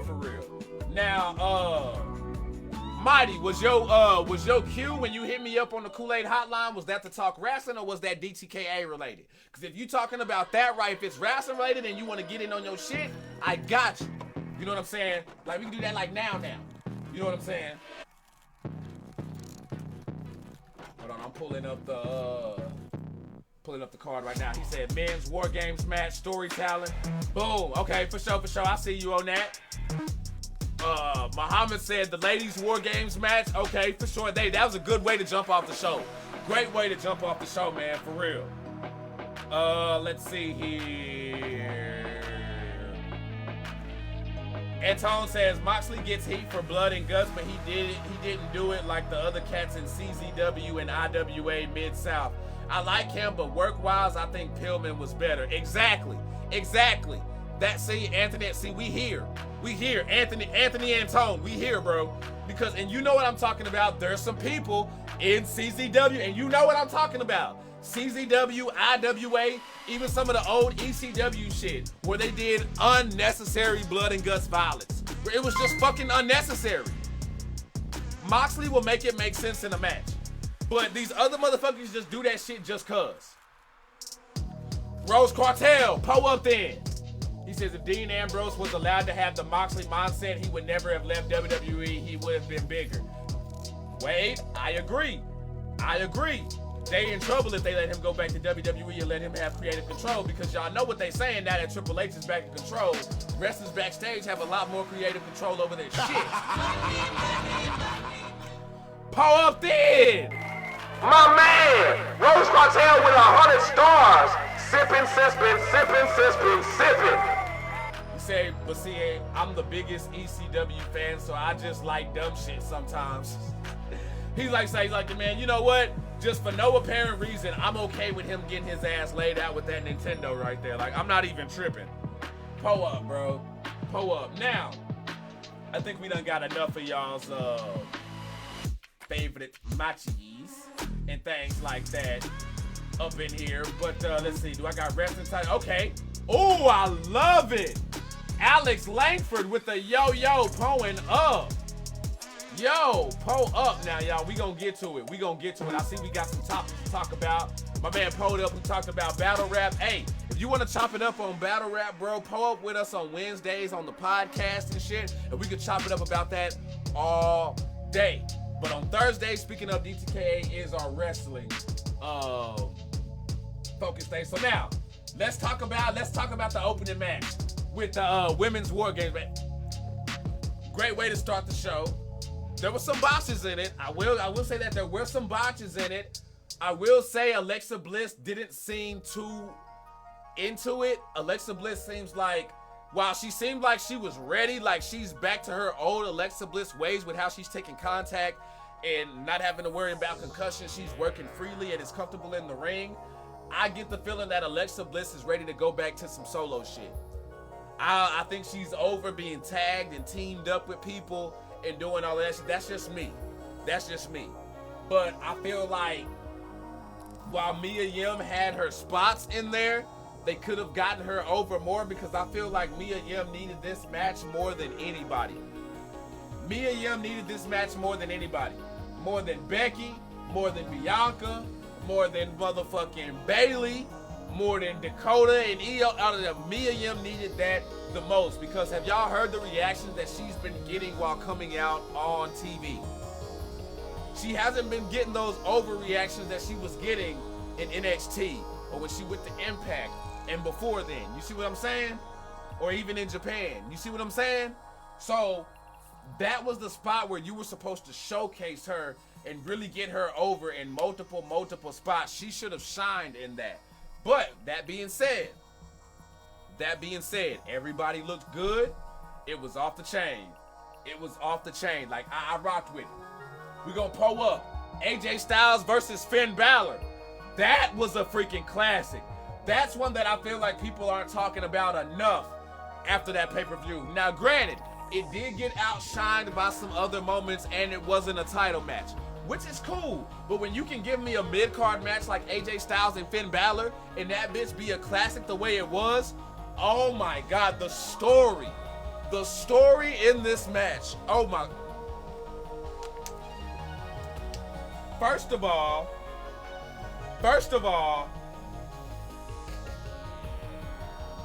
they told Bullet Club story in WWE.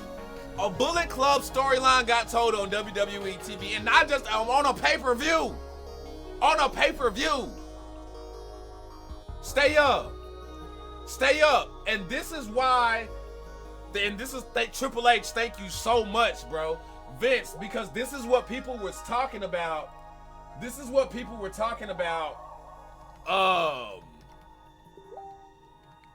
Hold on. Okay. Gotcha. Hold on real quick, y'all. I got the hotline popping. Real quick.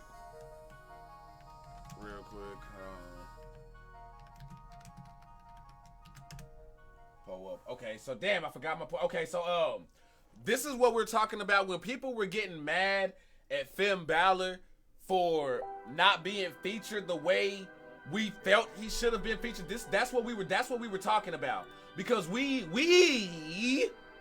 the people know what the fuck he's capable of. We've seen him in New Japan. We've seen him, before he got called up and threw up on the main roster. We've seen him. We know what it is.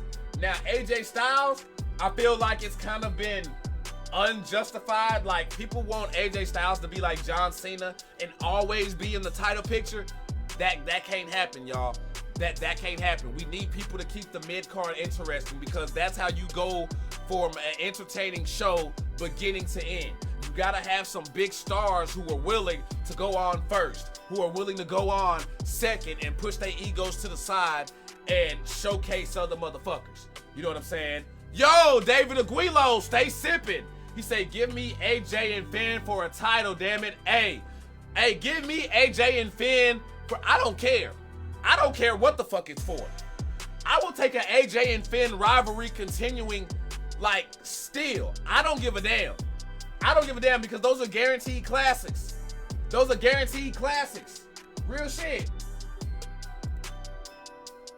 Real shit. Okay, so we got that. So we got that. We got somebody calling in up on the line right now. We're going to bring in the Mighty to get up on. He says, yeah, they match was real good. Bro, it was. The shit was off the fucking chain. The shit was off the chain, for real. Yo, you were live on Speaking Of DTKA Promotions with Archie Red, the Kool-Aid Man. What flavor you sipping, Mighty? Pull up. I'm sipping fruit punch. Oh, shit, sipping that fruit punch. Okay, so we sipping that red, red. Already, what's good with you, broski?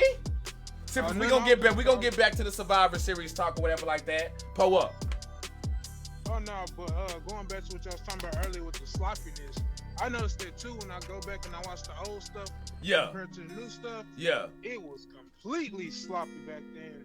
And I think we just didn't pay it no mind because they was giving us what we wanted to see. Right, and we're more wrapped up in characters. We love characters more than anything, so we were blinded by the mystique of, Sting and things like that. It was very sloppy. I didn't notice it until like I was watching like Hardy Boys match. Right. I noticed they boxed a lot too. Yes, they did. Yes, they did. And like even to this day now, like if you watch the Hardy Boys match, they still be boxing like the same stuff. Right. It's like it's never as fluid, and it's like, man, what's missing? Why isn't this coming off and popping like it did for me when I was 13? Why? Because we're not 13 no more. You see what I'm saying? And so and when you 13, you could get lost in a match by a motherfucker doing a front flip. You know what I'm saying? Now a moonsault ain't shit because we see it so much. Mankind and Undertaker knew that because they weren't gonna be able to top the Shawn Michaels Hell in a Cell match, and Undertaker had a bum ankle. They knew the only way to make that match seem better than what it was the spots that they did, which is start up at the top of the cage. Because if we give them enough exciting moments, they'll forget how trash the match is. You know what I'm saying? And that's the match is good. The match is freaking great. Like there are things that people don't even like. I still have to point shit out in the match. Otherwise, you can't even tell that it's going on. But I'm with you on that, bro. Like, because I feel like a lot of people don't really. When we think of WCW Monday Nitro and things like that and the Attitude Era, like people really they get so caught up in the characters that they forget just how much bad TV that they actually gave about. There was some good in there, but there was also a lot of bullshit in between. Yeah, and I think they didn't look to the people didn't really take notice to the cruiserweights. Yeah, for the cruiserweights, I think that would have been done a long time ago. Right. Actually saved stuff because if you're looking at like Diamond Dallas Page, Scott Hall, Kevin Nash, wrestling was trash. So it's like, what was it watching? And then if you flip to WWE, it was the same thing. It was all trash. Well, like I feel like Diamond Dallas Page and Scott Hall, they were great wrestlers. The only thing decent. I feel like with them though, that you couldn't put them in the ring with everybody. You know what I mean? Yeah, you couldn't put them in the ring with like a Regal, nobody like that. Right, because like, for instance, or even Goldberg, who couldn't wrestle. Like you put them in there, like you go back to that Scott Hall and Goldberg match that they had 1v1. That shit was trash because Goldberg couldn't work. So it's gonna look bad. But yeah, bro, that shit gets me, man. But hey, I know you just didn't call up in here for some wrestling. You know what I'm saying? I know you got some caught up in here for some of that DTKA action as well. So what's really good? Oh yeah, I'm just calling in to see if the Headhunters want to come get their belts back because I took one of them. You said, whoa, hold on, whoa, so wow. Yeah. That shit is real. I've been wondering what Tyke Lyon's been talking about some thievery. And so I did not know what the fuck was going on with that. Yeah, so when they was jumping him in the back after our match, he ran back there, was trying to help him. Okay. Left his belt out in the ring. Okay. So I played possum, grabbed it, went to the back. So like I told them, if they want that one back, they can meet us at the 10-point grab. But this coming Sunday, whenever Charlie King take on Jay Real, he's just gonna take the other one. Oh shit! So right now, They want the belts back. They can come get them. so right now, what you saying is the headhunters don't have the belts. They have one of the belts. I have the other. Oh shit! Oh shit! Damn, he said, "Did I beat your ass twice already?" Oh damn! See now, Tyke going in the chat. So hey, go because he right here responding. Hey, he can go in all he wants to. Who got that belt? They going out. If they that bad, how was I able to get the belt? Tyke, he's saying it is what it is, man. But if it was what it was, then why he got the belt then? I'm sorry, y'all know me, instigator, commentator. I live by the name. That's just what that is. I'm gonna. Hey, I mean nothing simple. What you waiting on? All right, you know what? And it's funny you said that because he just said pull up to the Serengeti. All right, hey, tell him we can meet. Hey, tell him we can halfway. Pull up there. Oh, hey, he say meet him halfway, bro. He say meet him halfway, bro. Meet him halfway, bro. I'm gonna act my color from time to time. You know what I'm saying? Real shit. It done got up there. It's deep now. Already. It is what it is. Bro, I'm excited for this shit because you know what? I want your thoughts on this because I actually have it as a topic later. Matter of fact, hold on. No. Can I bring you back later in the show? Because that's actually a topic that I have that I actually want to discuss was the whole the Shaolin King, just basically the whole Shaolin headhunter situation that happened on Sunday. So, you know what I'm saying? Would you be available later on the second half of the show for us to get in on that? Oh yeah, I'm always available. All right, for sure. So matter of fact, we're gonna do something a little odd here. Be looking out for a message from me, Mighty. You know what I'm saying? Because I'm gonna shoot at you and I'm gonna bring you in because, bro, I don't want to spoil it now. You know what I'm saying? But I do want to go in on that and hell. You know what I'm saying? I may even have you and Tyke, both of y'all on the line at the same time if I can get y'all in because I got a lot of fucking questions, man. I got a lot. Yep, and he just said I'll be there too. Yep, look at that. Red my motherfucker. Pull up. Let's get it then. All right, well, hey, Mighty, I'm gonna go ahead. Hey, appreciate you calling in, man. I'm gonna holler at you in a bit, man. Already, pull up. Y'all, that was Mighty of the deadly Shaolin Warriors, I should say. You know what I'm saying? That's how we pulling up around here. So keep those freaking cuffs up, and as y'all know, the Kool-Aid hotline is pulled up and open. So go ahead and pull up if you will. But like I say, I can take a Finn Balor and AJ Styles match any time of the you know what I'm saying, of the week, of the day, anything. Now, Titan, my man, pull up. You say you got some wrestling for us. Now, this wrestling that you got, is this Survivor Series related? Yeah, it pretty much is. Okay, it is Survivor Series related.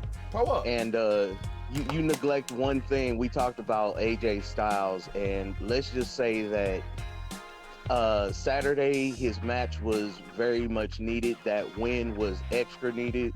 He hadn't had a victory at a WWE pay-per-view in 2 years. So with that alone, he needed that victory, and more so over. It was done cleanly. That whole match was clean. Yes. When both sides dispersed into the crowd and everything.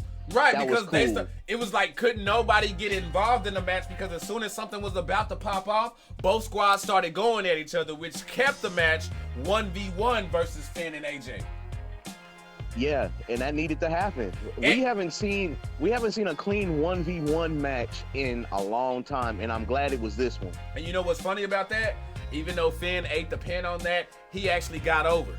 He didn't lose anything from eating that L to AJ Styles. Like, that has people rooting for Finn Balor and clamoring for him even more after that match. Like, even though he lost, he won. Real shit. Yeah, even though he lost, he won. Because even with Balor, you know, the whole Judgment Day thing, he kind of needed a faction to boost himself back up and get himself back into, you know, main event pictures and stuff like that. But he definitely needed some upgrade, and this match was just it for both of them. Now, do you agree with my man Cedric here? Because he is dead set on this. Like, he's like, hey, put a title on that. AJ Styles and Finn Balor. He said he wants to see them feud, but with a title in the mix. Okay, that would be great because what Sippers? What title? I'm asking you, Wade, and I'm asking y'all the Sippers to pull up in the comment. If they were to go, what title? While taking into account, you're gonna have to take it off of whoever got it right now. Right. I would have to say, for me, it's out of the IC title and the US title. It's out of them two. I think it's out of them two. You know what? I'm not gonna lie to you. While I like what they're doing with the World Cup right now for the Intercontinental Championship, I do feel like that's boosted and making people respect or bring the respect back to the IC title because they kind of been holding the IC belt for like the last year and a half, maybe 2 years or so. You know what I'm saying? Ever since they got the new look, that belt has been getting hold. So I do think that's helping, but AJ and Finn feuding over that belt, I'm sorry. That would be fucking amazing. That would be fucking amazing. Yeah, and I mean, I need for something more to be happening with all these titles that's out there right now. Because, I mean, I give everybody their dues, the Usos and Roman, but come on now, they just don't have a clear picture of who they want to have the belt, so they keep it on one person and one person only, and we're getting kind of tired of seeing it. You know? Right. And now we know Roman's is coming up. Roman may be the first one to come up off of that belt. Now that I say that, watch that not happen. But I like what they're doing with the Usos only because they don't have enough tag teams to split up between both shows. So your tag champs are going to have to bounce back between both shows because by doing that, you have enough tag teams to keep us interested on top of waiting for people like Montez to get back, etc., etc. But right, which we just saw them come back. Right, but in Roman Reigns' case, he need to come up off of one of those because, like what Leo Blade just said, Walter, Gunther, whatever you want to call him, he's Universal Championship material. Like that belt has his name written all over it. Come on now, like that, and that would be great for him because he deserves it. He's put in his time on the indie scene. NXT UK, NXT, like he's put on a classic everywhere he's freaking went, and he definitely deserves it. But Finn and AJ definitely on that IC title. For me, I'm not gonna lie to you. I would like to see something like I don't want to say like a new championship because I know a lot of people want like the European Championship to come back. I don't want to necessarily say that, but I would like to see AJ and Finn jump off something of like a TV title or something of that sort. You know what I'm saying? To really elevate something, whether it's an old forgotten title or a new title that we haven't, heard of. Because I don't want to do away with the IC Championship. I don't. Right. I don't want to do away with that. I don't want to, I'm blurred into some bitch right here. I don't want to do away with the USA title because that's fucking amazing. I don't want to do away with any of the belts that Roman has. So I'm like, come on with it. And but while you, not to interrupt you, but while you mentioned the European title, that'd be the perfect championship for the new NXT show coming in the new year. I think that'd be perfect over there. Well, hold on, what would be? The European title. That would be great for the new NXT show that's being revamped for 2023. But I feel like that sounds good on paper, but I feel like before they do that, NXT needs to make us start respecting their championships again. Now, with Triple H being at the helm, that's good, but I feel like while 2.0 and things like that did get better and it wasn't bad when Vince and them were there, those titles have lost their luster since it's become 2.0. Like, I feel like those titles don't mean as much. Like that North American title when they blended them both together with that and that Cruiserweight Championship, North American, whatever they're doing over there with that, they need to bring those titles back to prominence first to where we actually care about those titles. That would be fire. A No Limit Championship, actually no lie, fuck that. They not getting that because that sounds fire right here in DTKA. I'm just saying a No Limit Championship in DTKA would be hella fucking fire. But hey man, to get on that. Hey, keep pulling up. But hey, you got anything else for us, man? Oh yeah, one last thing, and I'll end it on this note until we get to the DTKA side of things. But okay. Can we all take a petition to put a bullet in Old Yeller? And I think you know who I'm talking about when I say Old Yeller. Oh shit! Oh damn! This guy. Mr. I got one more match. Well, you have one more match, and he's still talking about one more match. You need to go. You need to go right now. Oh damn! Here you go. Here you go. Hey, you know what? Well, bring that on the DTKA side, man. You know what I'm saying? Bring that on that. Oh no! I was talking about Ric Flair. I wasn't talking about DTKA. I was talking about Ric Flair. Okay. I was talking about Ric Flair. You need to go. Oh, okay. Yeah. I'm not gonna lie. I was actually kind of annoyed when I saw that he was talking about coming back to WWE. I'm like, it was not gonna be for a match if you coming back to WWE. Like, you know, you're gonna be doing what you was doing with Charlotte and them, right? Like, you know, you just gonna be out here walking Lacey Evans down to the ring and shit, right? Doing some segments and shit, right? Like, Triple H is not about to let you die on his watch. Like, that is not about to go down, fam. So, yeah. Let's pull that bullet. Let's pull that trigger. Yeah, he just sit down somewhere, bro. Like, Ric Flair is one of those. And Titan, I'm gonna go ahead and let you go, bro. Keep sipping with us. I'm about to go in. Hey, but appreciate the call, bro. For real. Much love. For sure. Already. But y'all, my thing is with Ric Flair, and a lot of people have called him out for this without calling him out. Some people have been shoot interviews. But Ric Flair is when you hear it on wrestling documentaries where they're talking about, oh, there are wrestlers who were scared to lose their spot or didn't want to lose them. They're talking about the Ric Flairs and the Hogans and them, especially Ric Flair, because Ric Flair is an attention whore. Ric Flair wants to be in the limelight always. If Ric Flair's out of the spotlight for 5 minutes, he feels like everybody in the world done forgot about him. It's the equivalent to a motherfucker on Facebook doing those old sad fucking posts and shit and all that depression shit just because they want some fucking attention. Not because they really depressed and down and hurt by the shit, but just because they want the likes and they want people to come in there in the comments and give them all the affection. They just want all eyes on them. You know what I'm saying? When the shit's elsewhere. That's what I feel like is going on. It's just clout chasing right now. It's just clout chasing right now. And look at that. Danny pulled up with mega clout chasing. I'm just being real. Like, Ric Flair, bro, we're tired of giving you your flowers. Like, we've given you your flowers time and time again. There's nothing else that you have to do, my man. You ain't got to give us nothing. You are a fucking legend, bro. You can go sit down, smoke your weed with Mike Tyson, woo on a bitch, and do that type shit, and we gonna be good. We gonna be good, bro. We do not want to see you die doing what you love, bro. You already gave us a scare when you had that other fucking heart attack and went into the hospital. We thought we lost you already, bro. Sit the fuck down somewhere. Your daughter is holding it down. Your son didn't really hold it down, but your daughter's holding it down. Your son-in-law's holding it down. Stay sipping, because the Kool-Aid in your cup is so good that a diabetic could drink it. Well, I mean, they probably won't because they probably get fucked up. But you know what I'm saying. Sit down somewhere, bro. Sit down. He said he's a whore for attention. Now, he really is. He really is, fam. And he really got to sit down somewhere with that. He really does. Let's see. Let's talk about Seth Rollins, Bobby Lashley versus Austin Theory. How many of y'all saw that shit coming? Jay, keep sipping.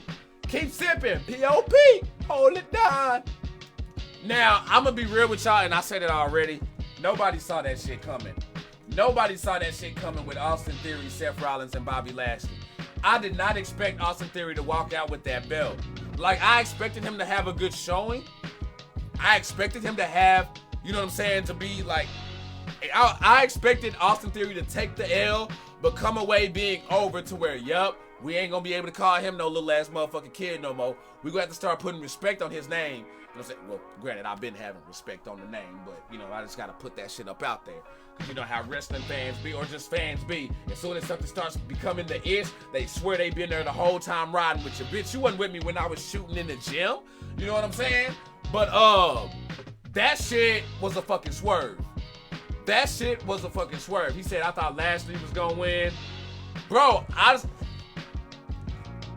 didn't think Lashley was gonna win because I think where Lashley is right now, he's made the progress to be in like big title picture discussion. Well, you know what? I take that back because the U.S. title is now the big belt on Raw right now.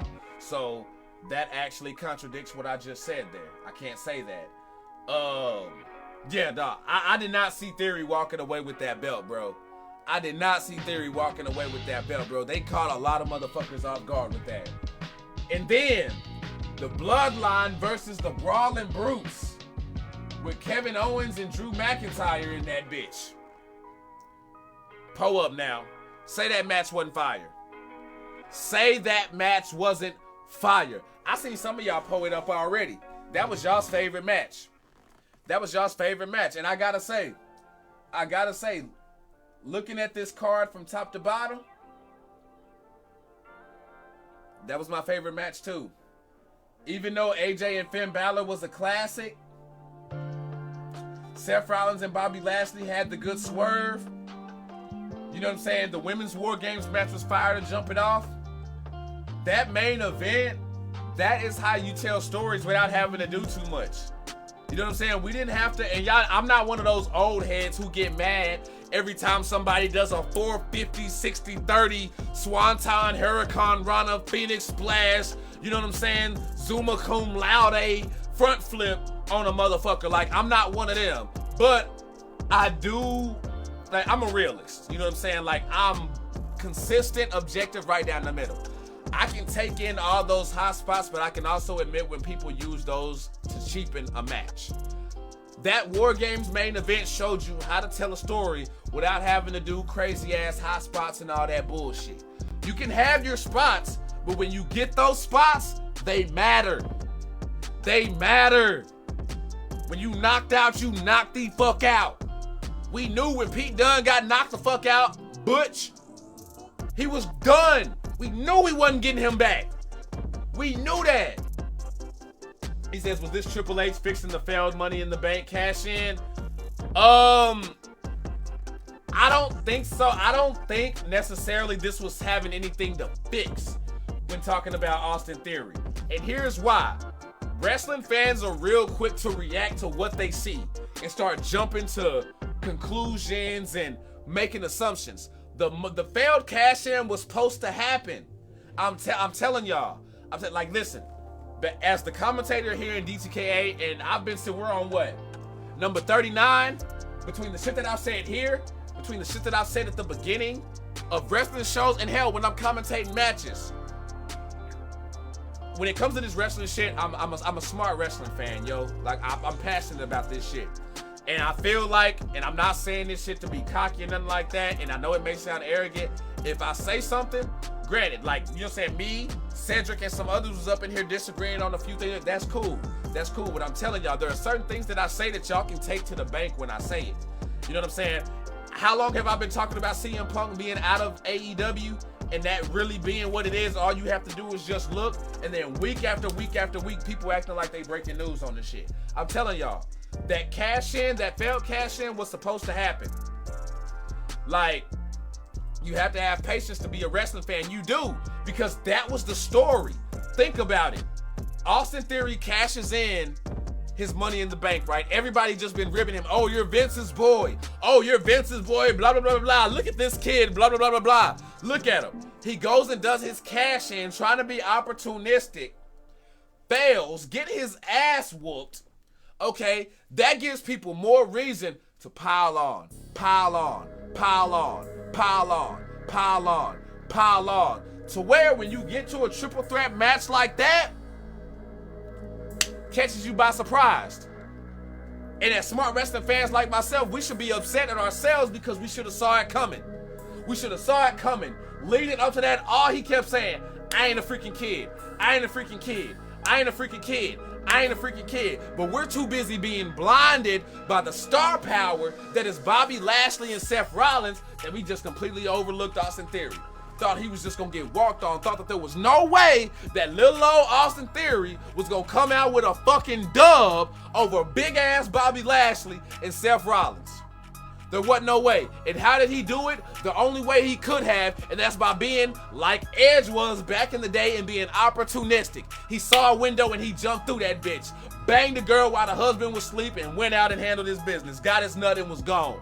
Happy. Champion. I'm sorry if that analogy was too much, but damn it, that's what it is.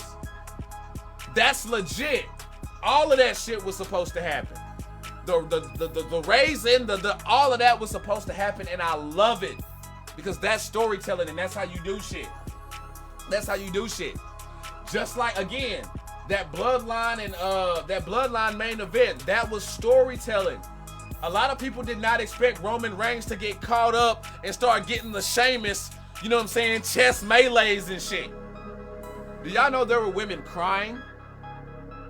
Do y'all know there were Roman women fans who were crying when he started getting his chest beat in? I think I'm bullshitting. I'm being so serious. Because there are people who thought he's too big of a champ to he wouldn't get in the spot like that. I'll be damned. I'll be damned. He said, I didn't. I knew he was going to win. I know wrestling. But see, that's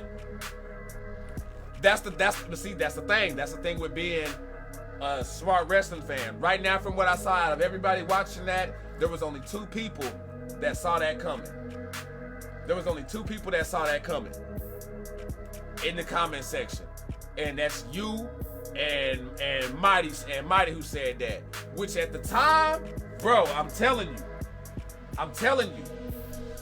Seth Rollins had just got the belt. A lot of people like to get to say, oh, well, Seth Rollins just got the belt. They're not just going to put it on Seth Rollins and leave it on him for a little bit and then take it off. Bobby Lashley, big ass in this match. Austin Theory is not about to get the dub on him. Seth Rollins is not about to get the dub on him. So when Austin Theory did that, caught a lot of motherfuckers off guard with that. But hey, if y'all peep that shit, shout out to my smart sippers out there. You know what I'm saying? And that's why y'all here. Pull up. That was good shit right there. So, let's get to the heat though. Because me and Claude was talking about this. They basically did a sympathetic heel angle for War Games. Yeah, no, they really did. They really did on a few fronts, because now you got people who were, after the Austin Theory match, they're like, damn, I probably can rock with this dude now. And then with the Bloodline, with the Sami Zayn and Jay fucking thing, they're really, right now, the Bloodline is not a heel faction. They are tweeners. They are tweeners because they do heel shit, but the fans love them. And they out there doing all that hug and all that stuff. That shit that baby faces do. That shit that the good guys do when they win. But they did it with the bad guys because some shit's coming. I'm telling you, some shit's coming. Jay about to get that singles run. You know what I'm talking about? You know what I'm talking about? Stay sipping. MBI had Chambers turn on Lucius West like Sammy did Owens before the Bloodline. Oh shit. Word. But hey, the one thing everybody is talking about right now is the Ronda Rousey versus Shotzi match. Now, who was the sipper who pulled up and said that was their favorite match? Who pulled up and said that Ronda and Shotzi was their favorite match? Because I want you to post up why. I want you to pull up why. I said post up. I want you to pull up why that was your favorite match, because that is the one match that has been getting all the heat. That shit's been getting all the heat. I'm talking about people are knocking Shotzi. People are knocking Ronda. It's getting bad. It's getting bad to the point where during the pay-per-view, WWE had to block out the crowd chants. So if it sounded like the crowd was dead and not interested in the match, that wasn't because they weren't feeling it. No, they were going in, but they were chanting, "Bring back Sasha." They wanted Sasha. They didn't want Ronda Rousey. They was booing the fuck out that shit. To where even after the match, there's all kind of hashtag fire Ronda Rousey campaigns going on, to where Ronda tweeted a message and then deleted it. But y'all know Facebook gonna catch everything, or y'all know Twitter gonna catch everything. I don't think I got it saved up in here because I was slipping on my sipping. But yeah, people are heated right now. And to be fair, both women deserve blame in this match, because Ronda Rousey has been in WWE too long, and with her just having, fighting skills off top, she should not be looking as bad as she does in the wrestling ring. That's number one.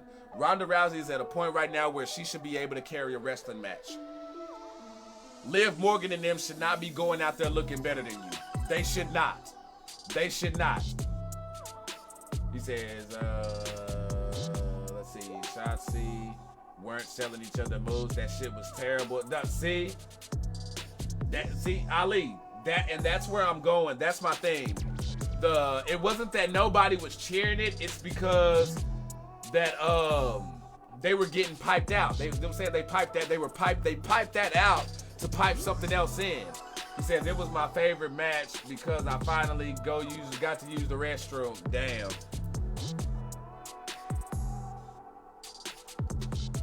Mighty, you a whole hoe for that one, bro. He say it was my favorite match because I finally got to use the restroom, y'all. How savage can you be? How savage can you be? But it's on both of them. Again, Ronda has been in there too long to where she should not be looking like a novice in there. She should not still be looking like day one Ronda.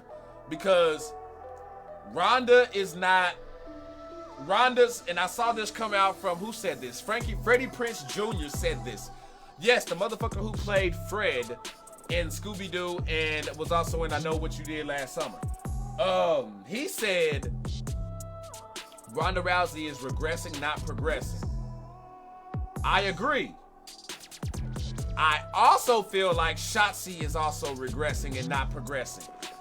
Because Shotzi is better. I've seen great Shotzi matches. I have. I've seen good Shotzi matches. Not great, but I've seen good Shotzi matches. But I've been like, okay, she just needs to get better. Just keep progressing, keep progressing, keep progressing. You put her in there with somebody can work, she can do her thing. But right now, Shotzi Blackheart is Dak Prescott. Came out the gate, wowed you, amazed you. You love what you saw. But then, Dak Prescott didn't progress for like 3 seasons. You know what I'm saying? Then that contract year came around, boom, shot off, right? Shotzi comes out the gate, booming. Everybody loves the gimmick. She's hosting Halloween Havoc, da-da-da-da-da. Then, she gets called up, right? She gets called up. In between that time of getting called up, she did not progress. She stayed the course. She stayed the same. So we thought, okay, like I said, put her in there with some better talent. The Natalias, the Charlottes, blah, blah, blah, blah, blah. She's gonna take off. It hasn't worked. There are times where Shotzi looks like the worst talent in the ring. Shotzi, too many botches when Shotzi's in the ring. There's way too many botches. Her selling, it's not all the way there. She needs to work on that. Polish it up. Like, Shotzi is not, I love her. But I feel like you did her a detriment by putting her in there with Ronda Rousey. If you want Shotzi to be great, she needs to be in there consistently with the best. You need to, when you bring back Charlotte Flair, that's who Shotzi needs to be in there with. Shotzi needs to be in there with a Charlotte Flair. Somebody who's gonna get her good every night and also help get her over and stay over. You can't throw her in there with Ronda Rousey and expect her to progress and get better on the main card like that. That's not happening. That's not happening. He says it was too much, too early for her to be on the main roster. Give her time. I agree with that too. Shotzi should have stayed in NXT. She would be where Mandy Rose is right now. How everybody's going crazy about Mandy Rose and all about Mandy Rose. Shotzi could be there. But they brought her up here with Tegan Nox, did all that bullshit, then released Tegan Nox, and yeah, I'm not even gonna go there because that's Nick Khan and his bullshit. But yeah, so I feel like both women are regressing instead of progressing, and they need to step it up. Like, that's just real. But also, before we get to some DTKA talk, update on Randy Orton. So the word is that Randy Orton basically suffered the same injury that Shawn Michaels suffered in the casket match against The Undertaker. That pretty much almost ended his career. So what I can tell y'all, like I've been saying, I mean, shit, I think I said it last week and the last time we were on. Do not expect to see Randy Orton back for at least a year. Somewhere close to that. Now, he may be backstage, slide into a backstage role, help with storylines and psychology as an agent and things like that to help the younger talent, because he'll be great in that role. But, yeah, don't expect to see Randy Orton back anytime soon. Like, he's gonna be, Randy Orton's gonna be out for, hey, Ruben, exactly, maybe even longer. He could be out longer than a year. Like, for real, I'm saying, do not expect to see Randy Orton back anytime soon. For real. That's crucial. And for any of y'all out there who have back issues, trust me, I know, it don't stop me from doing my motherfucking thing, but still though, for those of y'all, if y'all ever had back issues or have back issues, y'all know that ain't nothing to fuck with. That ain't nothing to fuck with. Let's see here. I got something pulled up right now. He says The Undertaker is all in on Sami Zayn and the Bloodline. Undertaker says Sami is a vital part of the whole thing and he's never been a bigger star. How can you not enjoy this? It's great storytelling. I agree with what Undertaker's saying, and because Undertaker knows what he's talking about. Alexa says she thinks Randy is done. Oh no. Oh no. Oh no. If he can get back in physical shape to where he can get cleared, Randy Orton will be back in that ring. I guarantee you that. Again, because he wants to go longer. But I agree with what Undertaker said. No, I disagree. I disagree, Rose Cartel. I'm going to get back to what Undertaker said. Randy Orton does still have something to prove. Because Randy Orton deserves to pass John Cena on holding the, how many WWE championships he's held. Randy Orton deserves to pass up John Cena on that list. You know what I'm saying? Honestly, I would say, me personally, Randy Orton should surpass Ric Flair and John Cena on that list. Yes, I said it. Yes, I said it. Yes, I said it. Randy Orton's a better worker than John Cena, in my opinion. I'm not like knocking John Cena or anything like that, but Randy Orton's a way better worker than John Cena, in my opinion. I would watch a Randy Orton match 100 times before I would watch a John Cena. I'm just being real. I think it's too risky for him to get back in the ring with that injury. Yeah, Alexa, but the doctor said the same thing to Shawn Michaels. They said the same thing to Stone Cold Steve Austin. You see what I'm saying? Like, we've heard that. He said, does Randy get a new finisher when he comes back? Maybe.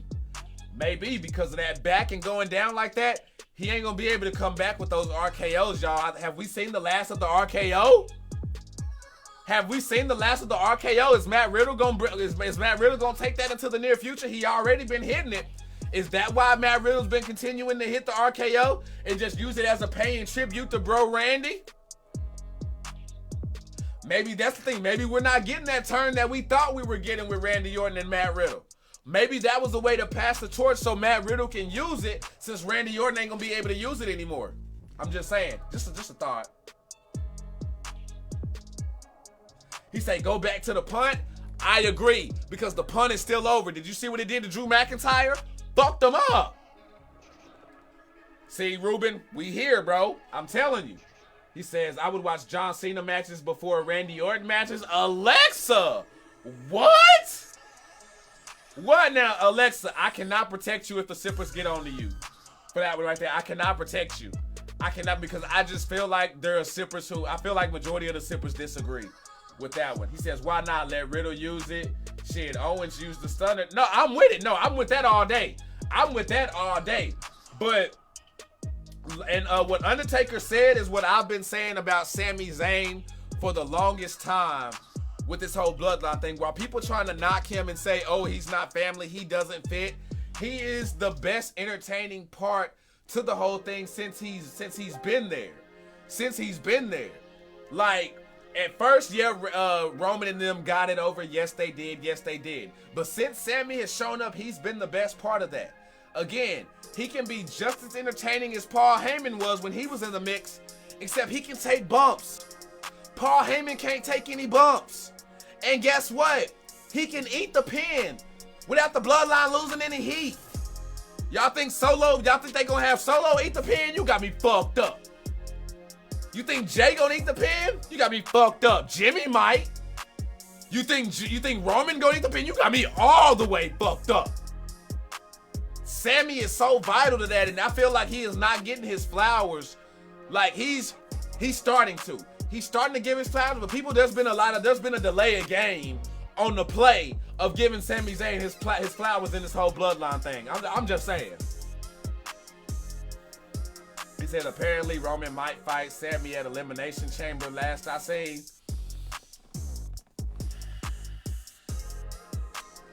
I don't know, because see, I don't see no point in that. I see no point in Sami Zayn fighting Roman Reigns unless he's losing to get kicked out or he's taking one of those championships. That's it. Anything else ain't gonna work. Anything else is not gonna work. Mini Gumaga ain't taking pins for a minute. Hey, tell me about it. Tell me about it. They are not, Triple H is not about to do him like that. I'm telling you. And everybody talking about Jay. Have y'all been seeing the posts going on? Y'all acting like Solo may not be the one who turned. There's been that rumor going on out there where a lot of people feeling like it may not be Jay or Sammy. That it may be Solo who turns on the bloodline. Pull up. I'm just saying. Let's see here. Okay, so now we up on that. We got in now. This is a topic that has been really pissing me off. This irks me. And we've had sippers here who call in who probably dealt with this in their time. But have y'all heard about this thing going around where people are getting on Athena saying she not black enough? I'm not talking about the Athena here in DTKA. I'm talking about formerly known as Ember Moon. That's who I'm talking about. You know what? For sake of DTKA and confusion, to save confusion, we gonna say Ember Moon here. We know it's Athena, but we gonna say Ember Moon here. Have y'all been hearing the bashing that's been going on towards Athena with all of this? Oh, she not black enough type thing. Have any of y'all been hearing that?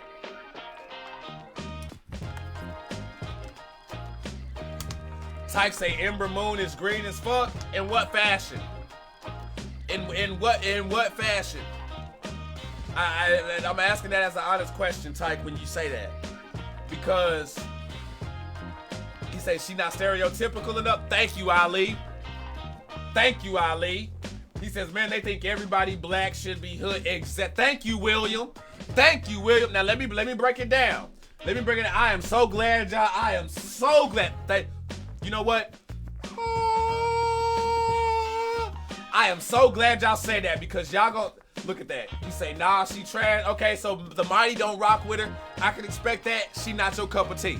But I'm about to go in though. I'm glad that y'all said what y'all said. She the black thigh meat queen. Yeah, she definitely got some cakes. But this whole narrative that, oh, she not black enough. Why she talking white? Why does she talk and act the way she talk? She's not catering to that. Fuck all of that.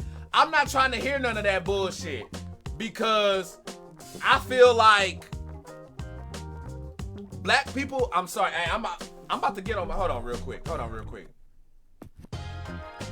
I wish I was able to get that pause in. I need to get my button set up for that, because I wish I would have been able to get the pause in on that when that breakdown went. That would have been fresh. But y'all, I'm about to get on my people here real quick.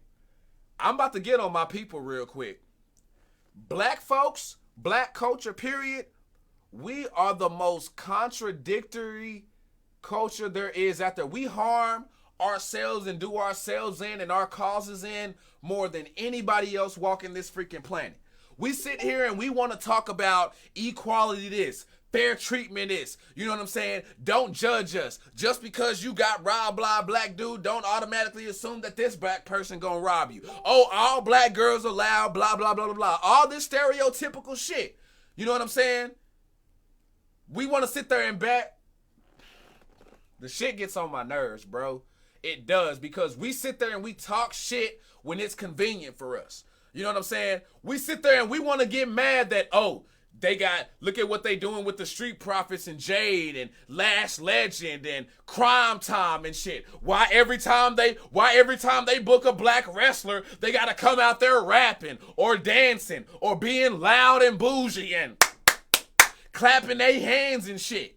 They want to bitch on that. But then when you give them the other shit, when somebody who actually sound like they done read a motherfucking book in their fucking life, then now it's, oh, she not translating. She trying to be, shut the fuck up with that shit, bro. Like, for real. Like, it hurts me because here we are in 2022, got so much shit that we trying to get done. Yet we sit here and we do ourselves in every fucking chance we get. And it gets on my fucking nerve. Like I said, not all black people talk the same. Not all black people even look the fucking same. Like, listen, me, right here, the Kool-Aid man. Listen to me talk on this show. Just if y'all go back and watch this playback right now, or y'all can point out to a million different other instances since I've been doing this shit. 1 minute, I will sound country than a bitch. Next minute, I will sound hood than a motherfucker.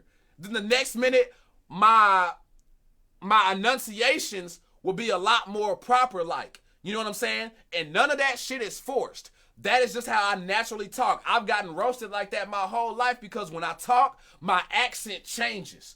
You know what I'm saying? I go from country, hood to proper, and my shit just cycles. You know what I'm saying? Why? Because a product of fucking environment. You understand what I'm saying? And sometimes it's not even that. Actually, no, yes, that does apply. Because when you say product of environment, sometimes people think that means, oh, well, you were a white guy who just grew up in the hood. No. You could be a black person, grew up around nothing but black people, but y'all just weren't out there in the streets and shit like that. Y'all were some scholastic motherfuckers. You know what I'm saying? Like, that's just what they did. Go to the West Coast. Go to the West Coast, bro. Go to the East Coast. Go to the East Coast and the West Coast. The black folks over there sound like the white people down here in the South. I'm telling y'all. But try to check them if you want to. Them some of the most hoodest motherfuckers you've never met in your life. I'm telling you. My homie Newt from Cali. You know what I'm saying? If you were to hear him talk and didn't fucking see him, you would have thought that was a white dude. I went to a bonfire when I went to Washington State. You know what I'm saying? And Mr. Luscious, you know what I'm saying? Sweet Meat, whatever y'all want to call him, he can attest to this shit because he was out there with me. He wasn't with me when I went to the bonfire, but he was out there with me on the trip. We going out there to a bonfire, y'all, and I'm looking out the window because I'm high as fuck because, you know, that weed that they got over there in Cali, you know what I'm saying, is straight shitting on the shit that we got down here in Texas. Like, that's just what that is. So I'm out there fucked up out of my mind. I'm just sitting there dazing, you know what I'm saying, looking out the window and shit. And they said they were going to pick up one of their homies to go to the bonfire. He was riding with us and shit, right? So as I'm looking out the window, dude gets in the car. Hey, man, I got this fucking vodka, man. Like, I mean, if you would have just heard him, you would have thought that was a little white boy. You really would have thought that. I look over, this motherfucker blacker than Akon. I swear for God. Stop judging people. Stop judging people because while y'all sitting there talking shit, while motherfuckers want to sit there and talk shit, Athena from the Triple D. She's from Dallas. My boy Pete, who was in Little Rascals and shit like that, he went to school with her. She local. So while people can sit there and say whatever the fuck, y'all got me fucked up. Y'all got me fucked up, and I hate hearing that shit, bro. There's nothing that grinds my gears more than when we black people do ourselves in, and it's with bullshit like that. You know what I'm saying? Black people get somewhere, the first thing we looking to do is go hate on a motherfucker. You know what I'm saying? Start pointing shit out that we don't like. Start nitpicking, man, fuck all that shit. Athena black enough, Keith Lee black enough, they all black enough. You got me fucked up. So is LeVar Burton too. The fuck you talking about? Reading Rainbow, bitch. Pull the fuck up. I said what the fuck I said. I'm simple. I'm sorry. You know what I'm saying? But I ain't sorry. That shit gotta be fucking said. That shit has to be out of there. Like, for real. Like, I'm not with the bullshit, bro. You say 40-year-old version with the Kevin Hart scene. Power with 100 stars, exactly. Hey, homie had to loosen that tie real quick, didn't he? Cause sometimes you gotta let a motherfucker know, man. Sometimes you gotta let a motherfucker know. And that just, I'm not with shit like that. Ain't no such thing as talking white, bro. There ain't no such thing as talking white, bro. Like, miss me with that shit. And nobody talks white, fam. Don't nobody talk white. You know what I'm saying? You can talk street, you can talk proper, or some shit. You know what I'm saying? You could be grammar. You know what I'm saying? You could be grammar efficient, whatever the fuck. But it ain't. Y'all know where I'm going. But anyway, we gonna keep this thing pulled up in here. Let's see who we got sipping with us. Who we got sipping with us now? With that being said, y'all, I rock with my people. You know what I'm saying? I love my people. I love my people. I do. And that's why I get so heated, because I love us so much that I hate when I see us shooting ourselves in the foot. You know what I'm saying? That's not how I roll. So yes, Athena, Keith Lee, all of them black enough. I said what I said. Let's see here. Where is? Oh, okay. I want to do a switch real quick because I want to talk about William Regal, AEW, and maybe a possible return to WWE. He says when I came back to Dallas from Kansas is all I heard.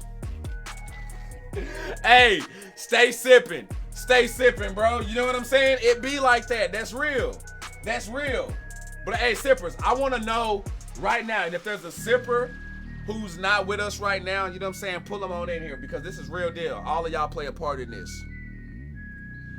I want to know right now, how can we improve DTKA promotions? 581 days on the sippers. Grady, I see you. You know what I'm saying? Yeah, you know what I'm saying? We about to pull a boss right now. We about to hashtag open door policy this shit right now.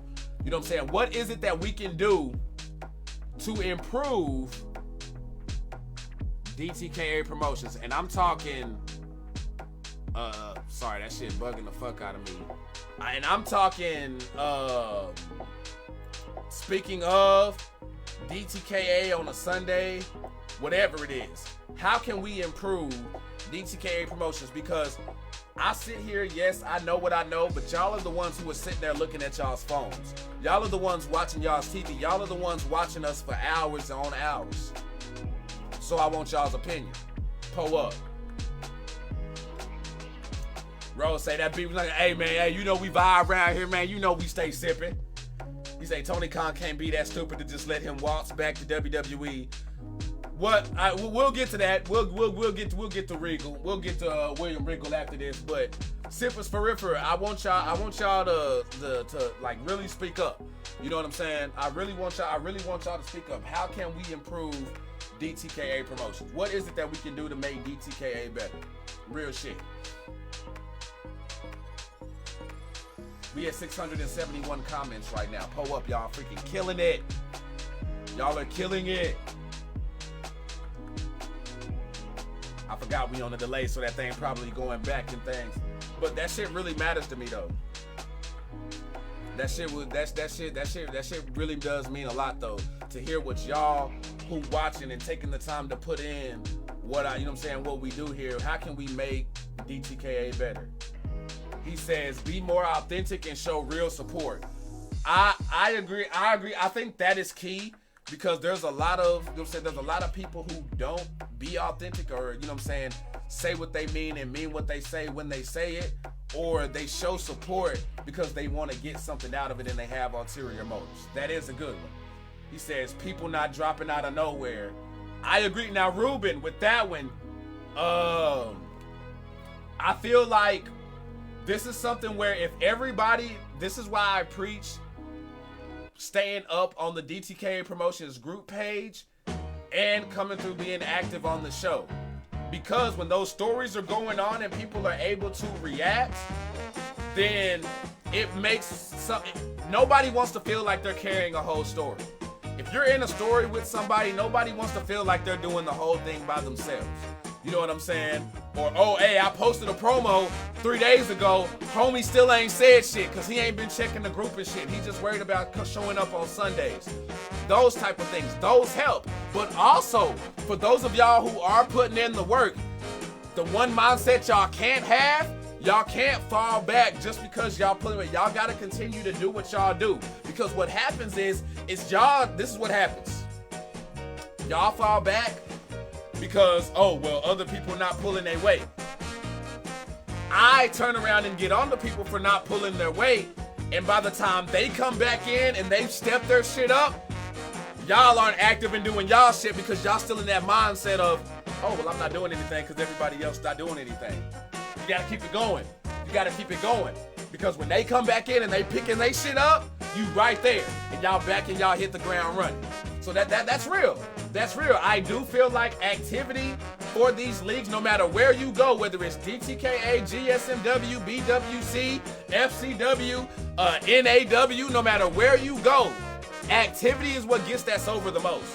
Because let's be real, if I was just sitting here recording matches and just going live, y'all would not care as much. Y'all would not give a fuck as much. I would not even have 14 plus people sitting here sipping with me right now if I was just recording, throwing matches on. Unless I was doing real people like Roman Reigns versus Moxley, AEW's John Moxley in a match type shit, which is how a lot of motherfuckers run run numbers up. Those are the people running up numbers. You know what I'm saying? Doing big wrestling streams are those people who are doing those. But for leagues like this, activity is what does that, y'all. For sure, for sure. He said, don't blame others for your own mistakes, Poe up. Titan says regular health and wellness check-ins. I agree with that. I agree with that for sure. Although what I will say is, yo, sippers, and I've said this before, we here for everybody. You know what I'm saying?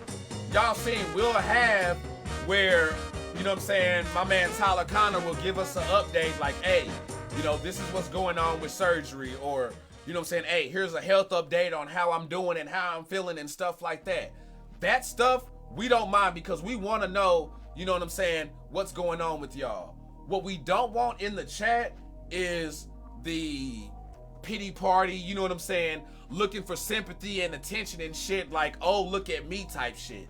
You know what I'm saying? Those are the things that we don't want in there. But I say that with sippers, for real, for real. Before y'all talk shit, I say this when we do our RIPs and everything, be kind to each other.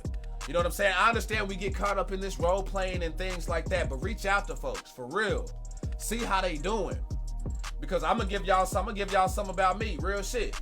I'm gonna let y'all know something about me, and this is like on some real, he say, stop the shot shit. Different people call it in. Different people. Yeah, thank you. Tyke Lions, I'm with you on that one with the call-ins. I need y'all to get off of this whole I don't like my voice shit. Y'all gotta get off that I don't like my voice shit. Call in, talk your shit, and do what the fuck you do. Cause guess what? I don't like my fucking voice either. But guess what? I'm live every week. And a lot of y'all like my voice and love the way I sound. A lot of people tell me I have a radio voice. You know what I'm saying? Like a TV voice and all that shit like that. I've gotten that. So we do need to get past, oh, I don't like my voice and I don't want to call. No, y'all motherfuckers need to call in. Especially the females. You know what I'm saying? We got some females who, yeah, y'all need to call in and talk y'all shit. Because I be seeing y'all comments and y'all posts and statuses. Y'all can talk some shit. Y'all know how to talk that shit. Get on up in here. Some of y'all dudes too. Some of y'all dudes sitting up in here. Stop being all shy with your voice and hit that call in. You say, I don't like my voice. I sound fat. Nah, I mighty bump that, bro. You good. You good, bro. You sound like you. You sound like you. That's the thing. This is what make it. I don't need y'all sounding like Abdullah the Butcher. I don't need y'all sounding like Bruiser Brody and Hulk Hogan. I need y'all sounding like y'all. Because when people watch this shit, guess what? They need to be able to relate. They need to be able to connect. Hey, those are real people over there. You know what I'm saying? Oh, guess what? You hear that high-pitched voice motherfucker over there? He's on there and he's not scared to go on there. That's going to give me confidence and motivation to want to get in on that. You know what I'm saying? Y'all inspiration to motherfuckers and y'all don't even know it. That's real shit. Y'all be on it. So, activity is very, very key. Say, I be practicing to be a voice actor and I'm getting used to hearing myself speak and how I sound. For sure. I feel that, man, but hey, that ain't stopping you from calling in either, bro. Like, you can still call in and, you know what I'm saying, and pull up with us, bro. For sure, because I love, you know what I'm saying, I love hearing y'all, but, check in check in on your peoples. For real. Like, check in on your peoples, because the thing with me, y'all, like, awareness helps me out a lot because I'm aware. I'm a very self-conscious and aware person where, like, I know if I, like, once I'm made aware of the mistakes that I'm doing, if I do something, I do what I can to prevent it, kind of a thing. So I've learned how to go through life even with the issues that I have and be okay. Because let's get something straight here before I go in. Mental health is a real thing, but at the same time, y'all gotta be careful, because there's a lot of people out there also who are not going through mental health, and they're just using that shit as a crutch, and that shit offends me, and it offends the people who are really out there going through it. Some of y'all are just crybaby motherfuckers who don't know how to handle y'all shit, and it may hurt to hear it, but that's just facts. And that shit is insulting to the people who really be out here dealing with shit just because y'all can't grab y'all nuts, or for females, I don't know what you want to grab, but whatever. I'm not dismissing anything or pointing any fingers to anybody. I'm just saying, generally speaking, you know what I'm saying? I have some who are on my friends list. I have some who I've met in the world where there are people who don't really have those issues. They're just, you know what I'm saying, being lazy on doing something to do something about it. I'm not gonna get into all that, but anywho, y'all, I am bipolar. Like, and when I say legit bipolar, I'm not talking about, because nowadays everybody says they're bipolar. No, the fuck you ain't. You just got anger issues. You know what I'm saying? Like, you need an attitude adjustment. That's just real shit. Like, a lot of y'all who be going around talking about, oh, I'm bipolar. Oh, this person bipolar. No. I'm talking true bipolar. Y'all don't see me when this camera ain't on and shit. You know what I'm saying? Like, legit bipolar is a motherfucker could be sitting there being all happy jovial like I am like that, and then the next minute, I could be sitting over there in a fucking chair off to myself, looking just like dead to the world, like my whole fucking days, and just be fucking lost somewhere because I done got too deep in thought on something that's going on, or something done triggered something going on to where I'm just like, fuck, bro. You know what I'm saying? Like, for real, like, shit is real. Like the mighty saying that we done helped me speak up and talk more. I currently deal with a mental illness, which I don't go around talking about, but I appreciate the sippers who check on you, boy. Bro, that's real shit. Because there's a lot of people out here dealing with it, and there's a lot of people who aren't. So don't think just because of what I said about people out here faking mental illness is a reason to not go check. No, you go check on them regardless. Whether they got it or not, you check on your fellow man, you check on your fellow woman, and make sure that they right. For real. Like, this shit that I do, like, I love doing this, and I have a passion for this, but this shit is therapy for me too. Like, for real. This shit is therapy for me too. You know what I'm saying? Like, and I get offended when I see people talking about, oh, I'm bipolar just cause your ass snapped just like that. Nah, that's anger issues. That's attitude problems. That's completely fucking different than bipolar. You know what I'm saying?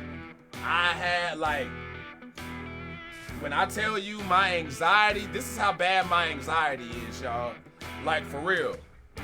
When I'm watching something that I'm invested in, like when I was watching Sons of Anarchy and Breaking Bad in real time, because I'm so caught up in the storyline and the emotions and shit like that, motherfuckers would look over at me and I'd be shaking, bro.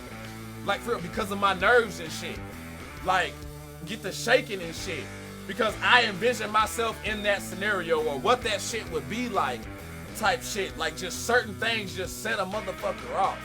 You know what I'm saying? So, hey, cool motherfucking shit like that. You know what I'm saying? I go to the gym and I do my shit and I do all this shit. But, hey, folks got issues too.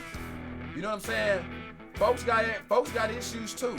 And I think one of the biggest things lately that I've been dealing with, like, for real, just with a lot of shit going on, it, like, for real, y'all. Damn.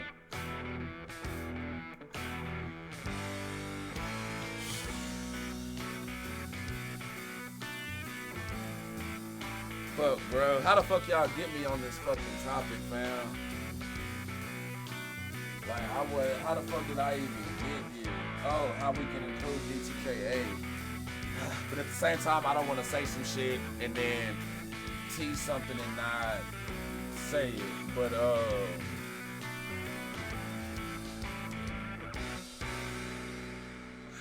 fuck. See, even right now, like, for real, like, I talk all that shit. You know what I'm saying? I talk all that shit. You know what I mean? And now here I am right now, fucking fighting hard in the motherfucker to say some shit. You know what I'm saying? Like, for real. Like, bro. Y'all, bro, like, for real, fam. Y'all don't.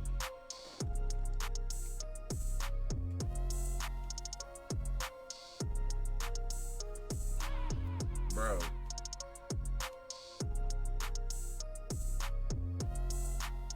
I think about killing myself every day.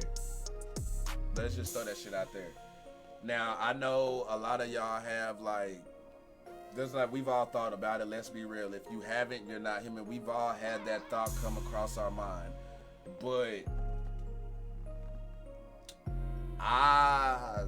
like, on a day-to-day basis, there's not a time that goes by, you know what I'm saying, that shit doesn't cross my mind. You know what I'm saying? Because a motherfucker like me, I can legit say and stand here right now and I can say my right hand to God. You know what I'm saying? Like, I ain't never fucked nobody over. You know what I'm saying? I ain't never, like, I don't do folks wrong. I don't do wrong by people. I don't fuck people over. You know what I'm saying? Like, I'll say it and toot my own motherfucking horn. I'm one of the realest motherfuckers alive. And a lot of times when people say that, they be the fakest motherfuckers, but I can legit stand on that shit because can't nobody pull my card on shit. But when you go through life and you being 1,000 with everybody, you know what I'm saying? And motherfuckers still fucking you over, doing you dirty, including people who say that they love you, you know what I'm saying? And I'm talking about whether it's mother of kid, whatever it is. You know what I'm saying? Some of y'all got some evil ass baby moms and shit like that. Some of y'all got some family member who don't fuck with y'all like that. You know what I'm saying? My mom and my pops don't give a fuck about me. Like, for real. Like, for real. If I drop dead right now, I may get a tear or whatever like that, but my family don't love me like that. My brother and my sister do. You know what I'm saying? And a lot of times when you get that be from folks who done some hoe ass shit. Y'all done heard me talk. A lot of times when you come across people who don't have anybody around them and don't have no friends, more often than not, they on some fuck shit. You do have those certain situations where there are people who stay away from people and stay to themselves just because they've been hurt and betrayed so much, so they stay to themselves and that's right for them. But a lot of times, there'll be reason for that shit. But there'll be people out here who be getting fucked over and done wrong and don't be deserving none of that shit. And when you wake up and you go through and you constantly push it through like, man, yo, I'm strong, I can get through this shit, You tell yourself everything that you gotta tell yourself to get through the day. You know what I'm saying? You know what I'm saying? Look in the mirror and be like, damn, man, I look good than a bitch. You know what I'm saying? Like, whatever the fuck you gotta tell yourself to get through the fucking day. But shit still fucking happens, though. Shit still happens to you, bro. You know what I'm saying? And when you get to a point where, like I have, where, you know what I mean, you just get fed up, bro. Like, you really get fed the fuck up, fam. And I'm talking about to where you turn left, fuck shit. You turn right, fuck shit. You try to go up, fuck shit. You ain't trying to stay down, you know what I mean? But it's just more fuck shit and you keep getting just done any kind of fucking way. You know what I'm saying? Like, that shit gets to me. You know what I'm saying? And it ain't even just people fucking me over and shit like that. It's the fucking system we live in and shit. It's the job. You know what I'm saying? Like, shit, like, just period, bro. You know what I'm saying? Just shit that a motherfucker go through, man. But anywho, I didn't mean to turn this into no motherfucking therapy session and shit like that, y'all. My bad. Yeah, but that's just the hard truth that wrestling has a lot of mental illness in it and shit. But yeah, y'all, I'm fucking sorry about that. Yeah, this is a wrestling show and I freaking went down a rabbit hole I wasn't trying to go to. So I definitely love what y'all are saying as far as how we can improve DTKA. And all of y'all are really saying the same shit. Everybody wants to see everybody here on the roster active. That's really what y'all want to see, is the one rule that I push more than anything. And the one rule that'll get me in my feelings and get me pissed off and going off on a motherfucker quick fast. And that's the activity rule. You know what I'm saying? I'll catch an attitude with a motherfucker quick on activity. Some of y'all done got messages from me. You know what I'm saying? I'll do it respectfully, but at the same time, you know, like, damn, this motherfucker, like, he mad right now. He pissed off at me right now. Like, I might have done whatever. You know what I'm saying? Everybody here wants the same thing. Everybody wants activity. So let's do what we can to make sure we push that. You know what I'm saying? That means stop scrolling by people's posts in the DTKA group page. Actually take time to read that shit. Like it, heart it, go in the comments, engage in the back and forth, even if it's not your storyline. It could be somebody else's storyline. Express how you feel on the matter. You know what I'm saying? This is like that's real shit, man. That's real shit. Because I do this shit for y'all. Like, and that's a lie. I do this shit for myself too. I do this for myself, but I do this for y'all. I do this for myself because, let's be honest, y'all. As much of us are sitting here wrestling fans and shit like that, we just can't walk out our door, you know what I'm saying, and just bump into a wrestling fan and shit. Wrestling fans are still closeted and shit. You talk to them, oh, I ain't been a wrestling fan since Stone Cold Steve Austin and The Rock. How many times y'all done heard that shit? Or the last time I was watching was when The Rock, Stone Cold, and the NWO and DX and blah, blah, blah, blah, blah. We don't have a lot of many people out there. Now, you could go out there, you could throw a rock and hit somebody who watched Game of Thrones. You could throw a rock and somebody love Walking Dead, or throw a rock and somebody love Stranger Things, but this is a lot of like-minded shit. You know what I'm saying? And I love this shit. I love this shit. He says, I deal with lupus myself. I hold it down the best I can, but right now, it's dope. I'm here with y'all. Hey, bro, and Rose, I'm not gonna get too deep into that because me and you done talked about that and stuff like that, bro. That's why I'm never tripping on you, bro. That's why I'm never tripping on you. I use people like you. I use people like the character who used to be Lucy, Nancy, who be popping in here. Her dude Sean when he was here. Like, those would be my perfect example, because these are people, and even some of y'all have jobs, y'all got kids, y'all, you know what I'm saying? Some of them got like 6 kids, whatever, and they still be finding time to be here. We got people with illnesses who still find time to be here. Why? Because they want to and they love what we do. And not only that, they care about it. You know what I mean? You gotta care to do a video the way MBI did their video. You gotta care to go outside and shoot a fucking promo the way Anthony Antone shot his promo. You gotta care to be putting in the shit that Mr. Wade is putting in. You gotta care to be doing everything that Warpath, Solidus, Leo Blade, Mina Harkless, Crystal King said. You gotta love that shit. You gotta care about that shit. And y'all do, man. For real, and I appreciate that, and I appreciate y'all, man. Y'all some real motherfuckers, and I thank y'all. You know what I'm saying? We ain't worried about those who left. You know what I'm saying? We ain't even giving that shit any time of day. We gonna stay down for the ones who's still around. How about that? And that's how we gonna pull up. Thank y'all for real. And I'm gonna keep keeping it real with y'all. And like I say, I'm gonna stand on it. Can't nobody say I ever fucked them over or did them wrong. If there's somebody who ain't here, it's either because they didn't want to be here or they did your boy dirty. We gonna pull up. Let's see. William Regal. So the word is that William Regal is on his way out of AEW and possibly could be returning to WWE. Do y'all believe that? Y'all buying the hype? I love those cups. Right there. Pull up. And yeah, we do got to get this one going as well, because I still got shit to get you on the other side. We still got this virtual signing to do and shit like that. We still got to pull up and things like that. But yeah, y'all, I want to know y'all's take. How do y'all feel about William Regal and just this whole situation? Because I do find it odd that he goes over to AEW. He's been there, you know. He goes and joins MJF after the switch with the Black Combat Club. I mean, let's be real. Blackpool Combat Club did what it was supposed to do. Got everybody over, kept everybody relevant, and boom, it worked. But to go with MJF, and then for MJF to turn on him so soon does sound like a write-off. Now, people can say what they want to say about Tony Khan, but I feel like this is what I will give him his flowers for. Tony Khan is not tripping on letting somebody leave and then, hey, go do what you gonna do. If you don't want to be here, go do what you gonna do. You know what I'm saying? So a lot of people are like, hey, he's not gonna let him just walk away and go back to WWE. Yes, he would. Yes, he would. He said he built too much in AEW to just walk away. I don't agree. I agree. I disagree. William Regal hasn't done enough in AEW to not leave there.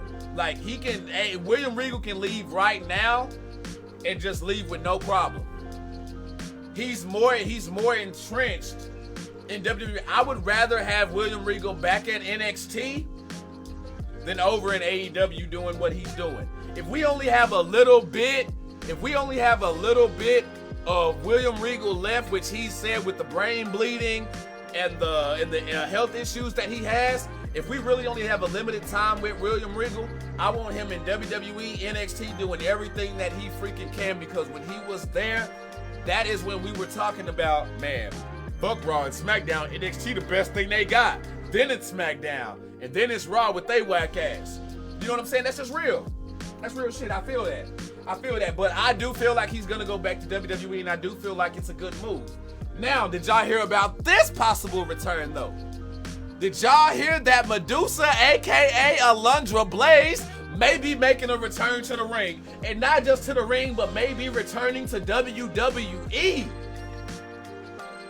I'm just gonna go ahead and let y'all know right now. I love this because I said when I was comparing Charlotte to Alundra Blaze, I feel like Alundra Blaze, you know what I'm saying, was one of the most talented and stuff like that, but just didn't get appreciated.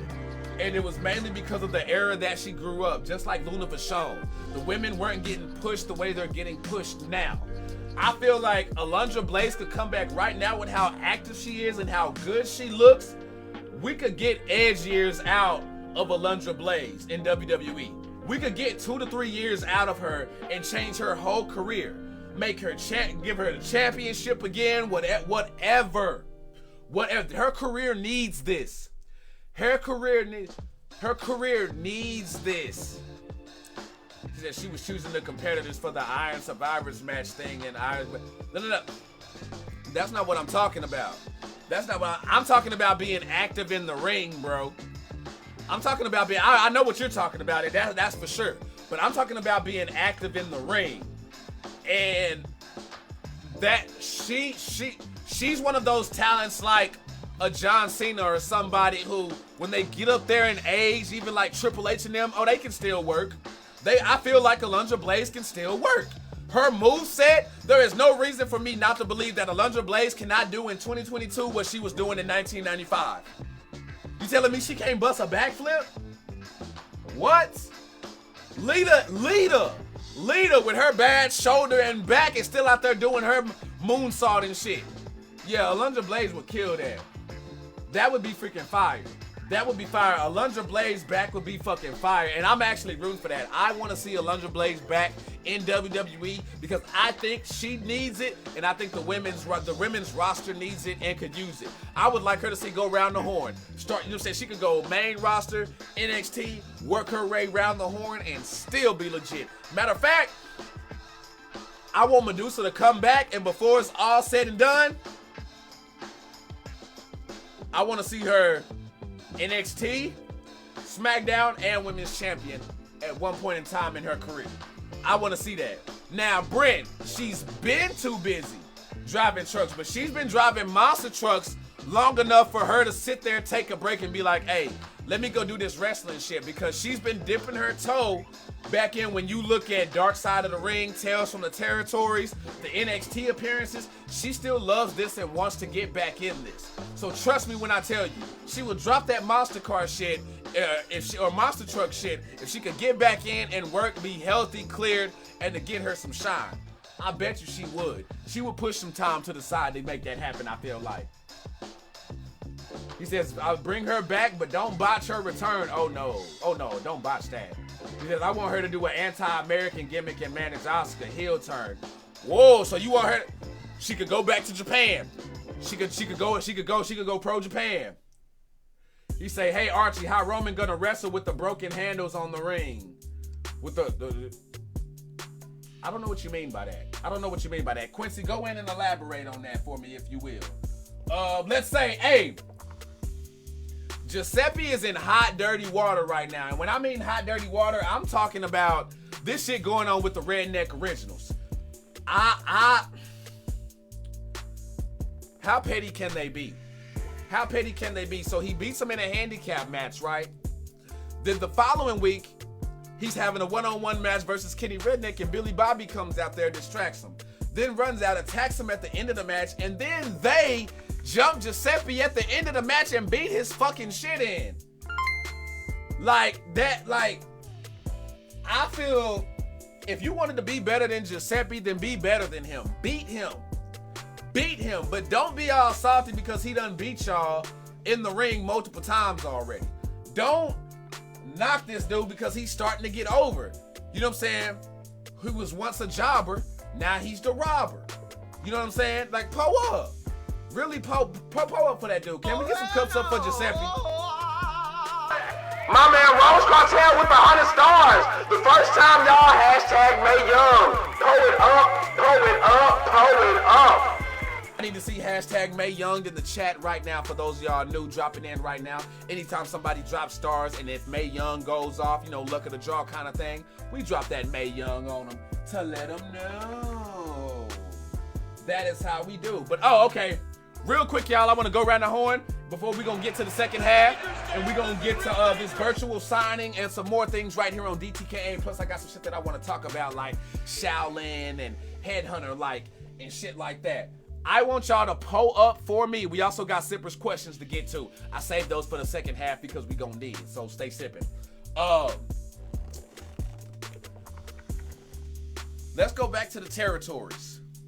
In y'all's opinion, what is your best / favorite territory? You can only give me one.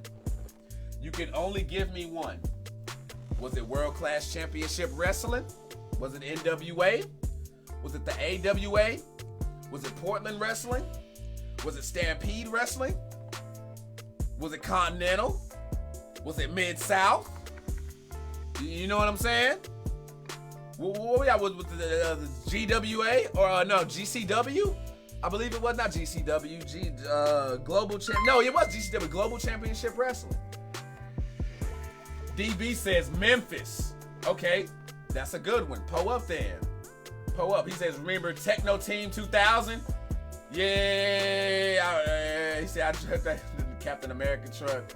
Hey, no, Techno Team 2000 was, eesh. Yeah, remember those gimmicks? Ooh, boy, yeah. Yeah, not good. Oh, yeah, DB, I gave Anthony Antone all his props on his promo, man. He freaking killed it.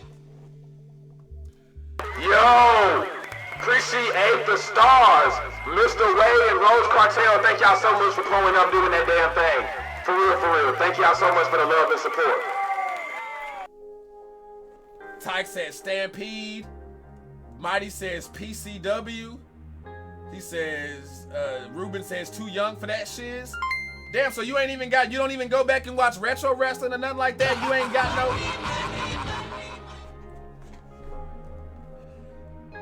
My man, hold up. My man Rose Cartel pulling up with another hundo. Thank you, bro. Stay sipping, man. Stay sipping. But hey, for me, y'all, I'm gonna be real with y'all. I'm going to...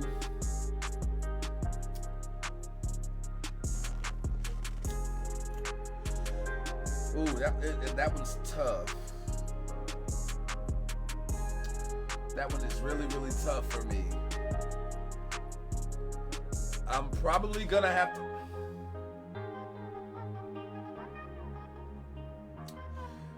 My favorite is World Class, and that's just because I'm local and I'm biased.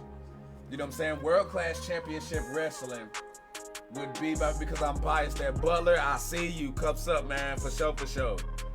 But I gotta be honest. Matt, po up, man. What's good with you, dude? Stay sipping. I feel like the AWA it's become trendy to roast them because of the bad methods that Vern Gagne had and how he acted when people left him to go to the WWF. But think about how much great talent came through there. And as far as like starting their careers there, you know what I mean? Sherry Martel went through there. Shawn Michaels and Marty Jannetty went through there. Hulk Hogan went through there. You know what I'm saying? Nick Bockwinkel went through there. You know what I'm saying? The Koloffs, I believe.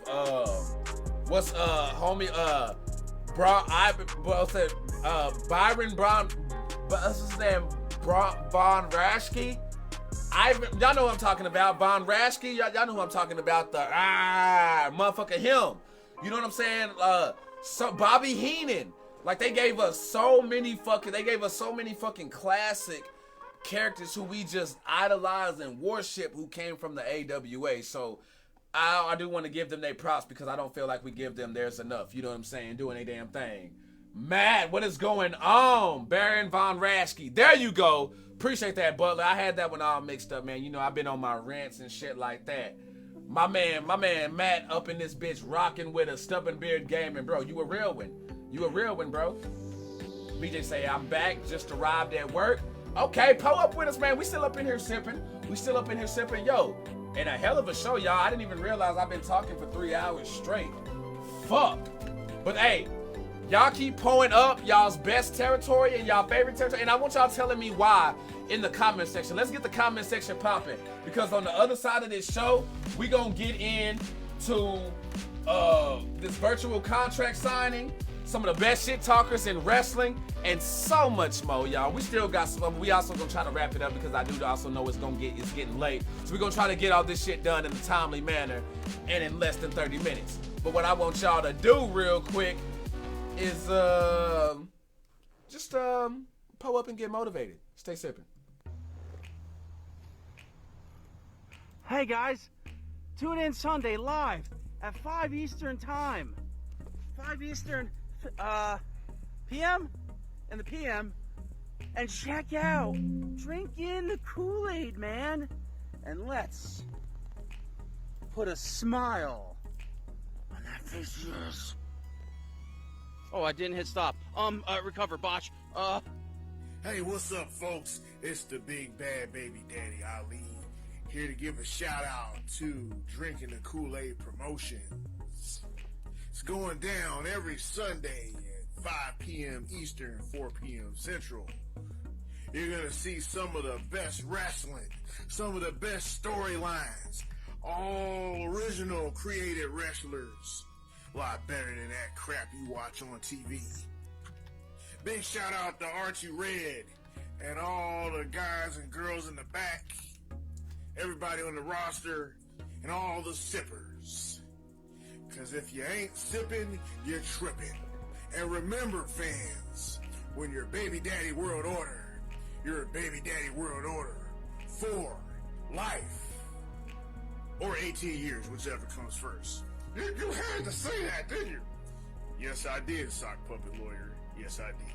Remember, you can get your own Sock Puppet Lawyer at sockpuppetlawyer.com. See you in the ring!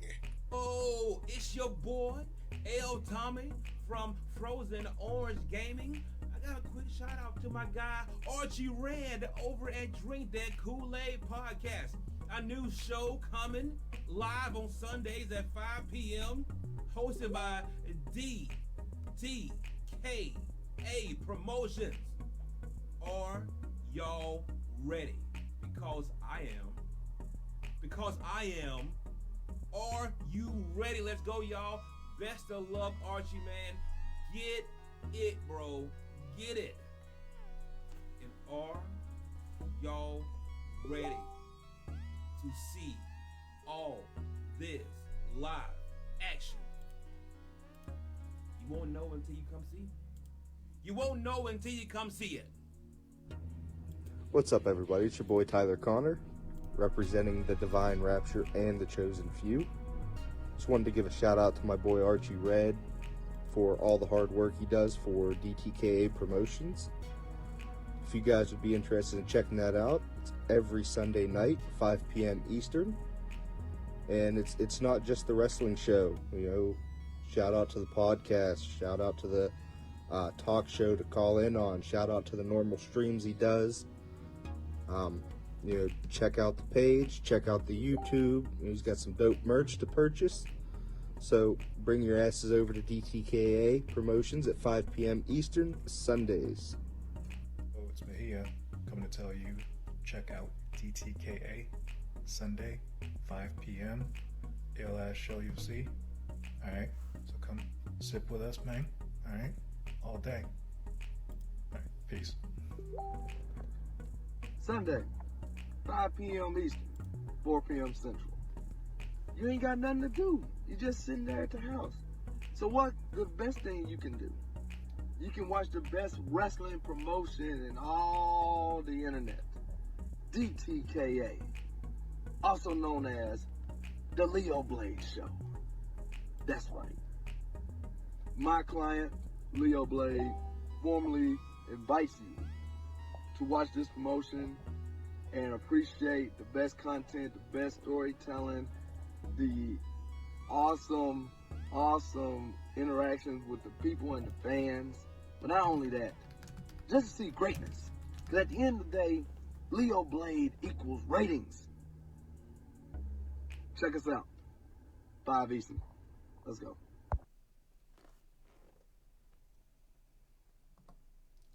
All right, we gonna pull back up then and keep this thing popping, y'all. So, right now, while we are waiting for our new signee to get up in here, we're just waiting on them to get up in here. We're gonna be bringing in our new addition to the roster, y'all. We are going to be doing a virtual signing. So basically, we're signing talent tonight. We're not going to hit y'all with like a run-in or a surprise entrance in a match or nothing like that. No, we are signing new talent to DTKA tonight. Let's see here.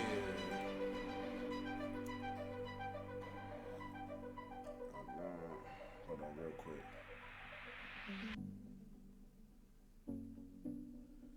All right, so now we're just getting that thing set up there real quick. Give me 1 second, y'all. Let me fix that right there. Let's see. Okay, yeah, boom. We got a virtual signing coming up. So we getting that. He's getting everything situated, and then he gonna be up in here with us. So we gonna get that. In the meantime, y'all better stop sleeping on Alexa Rain and Buckeye. Y'all better stop freaking sleeping on. Just because they've been sitting here, you know, they took some L's to Charmin Watts and Kojima. Y'all gotta understand. Charmin Watts has been on a roll. You know what I'm saying? Charmin Watts has been on a crazy roll here lately, and so has Kojima. You know what I'm saying? But based off the way that they've just been talking, and not just the way they've been talking, but the rep that they have, you know what I'm saying, is to be respected. You know, so I'm telling y'all, watch out, stay on your shit, and y'all also better watch out for fucking Blade Inc. and MBI as well.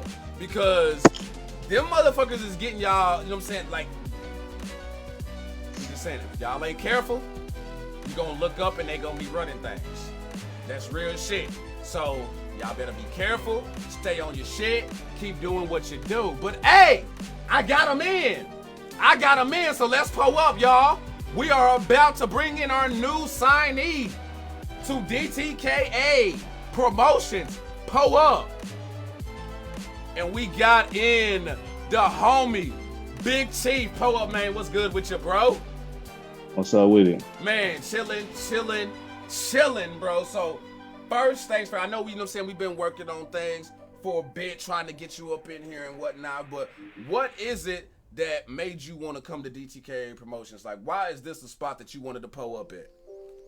Man, it just seemed like a good family, man, to be a part of.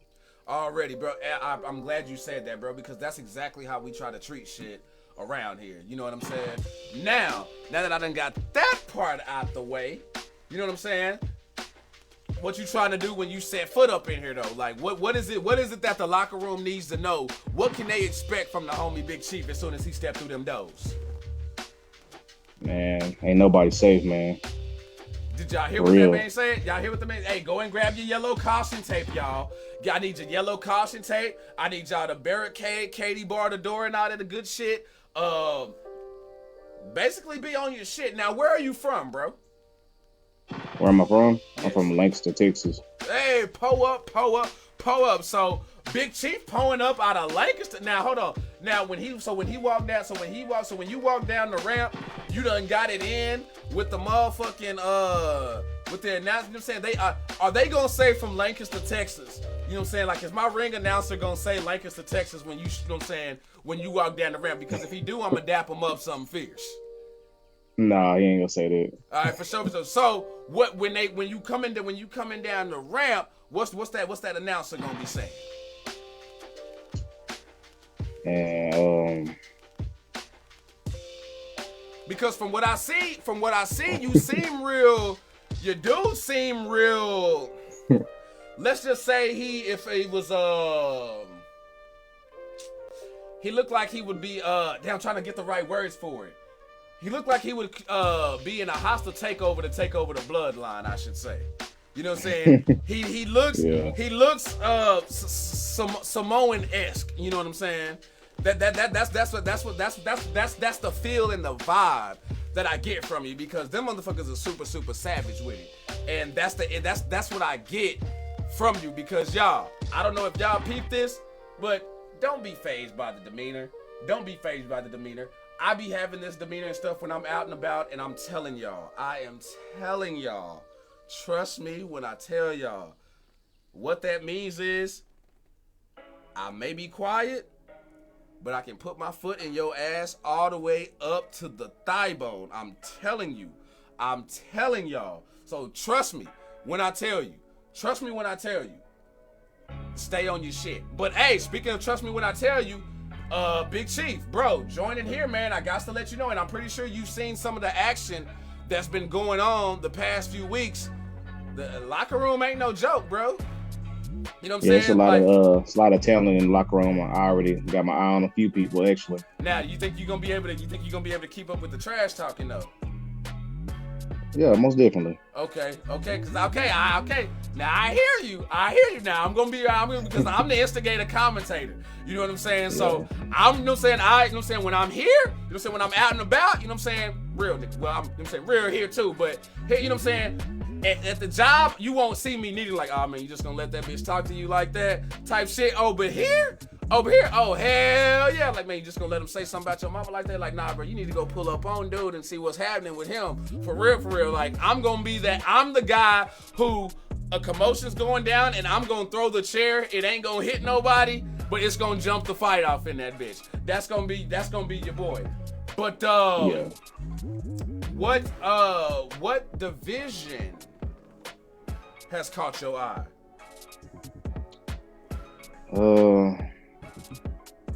I just know, like, I want to be in the division, where the best people are.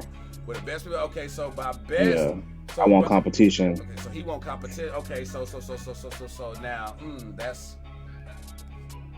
I think I have the spot.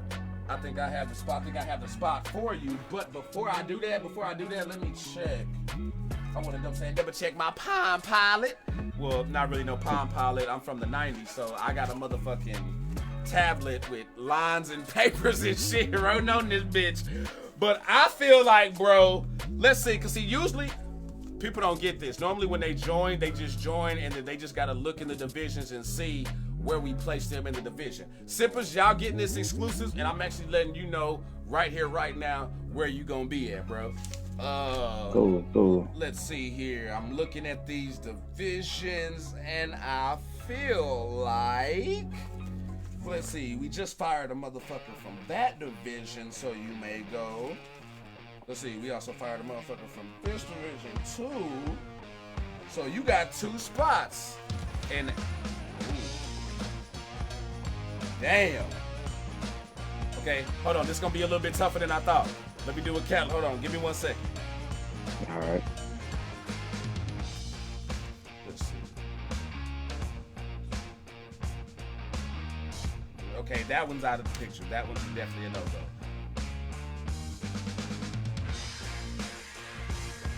All right, I'm gonna let you choose. King of the Indies or Intercontinental Championship division? Which one you going with? You Intercontinental Championship. You want to go IC title? Yes, sir. I already bet that there. We gonna pull the hell up there.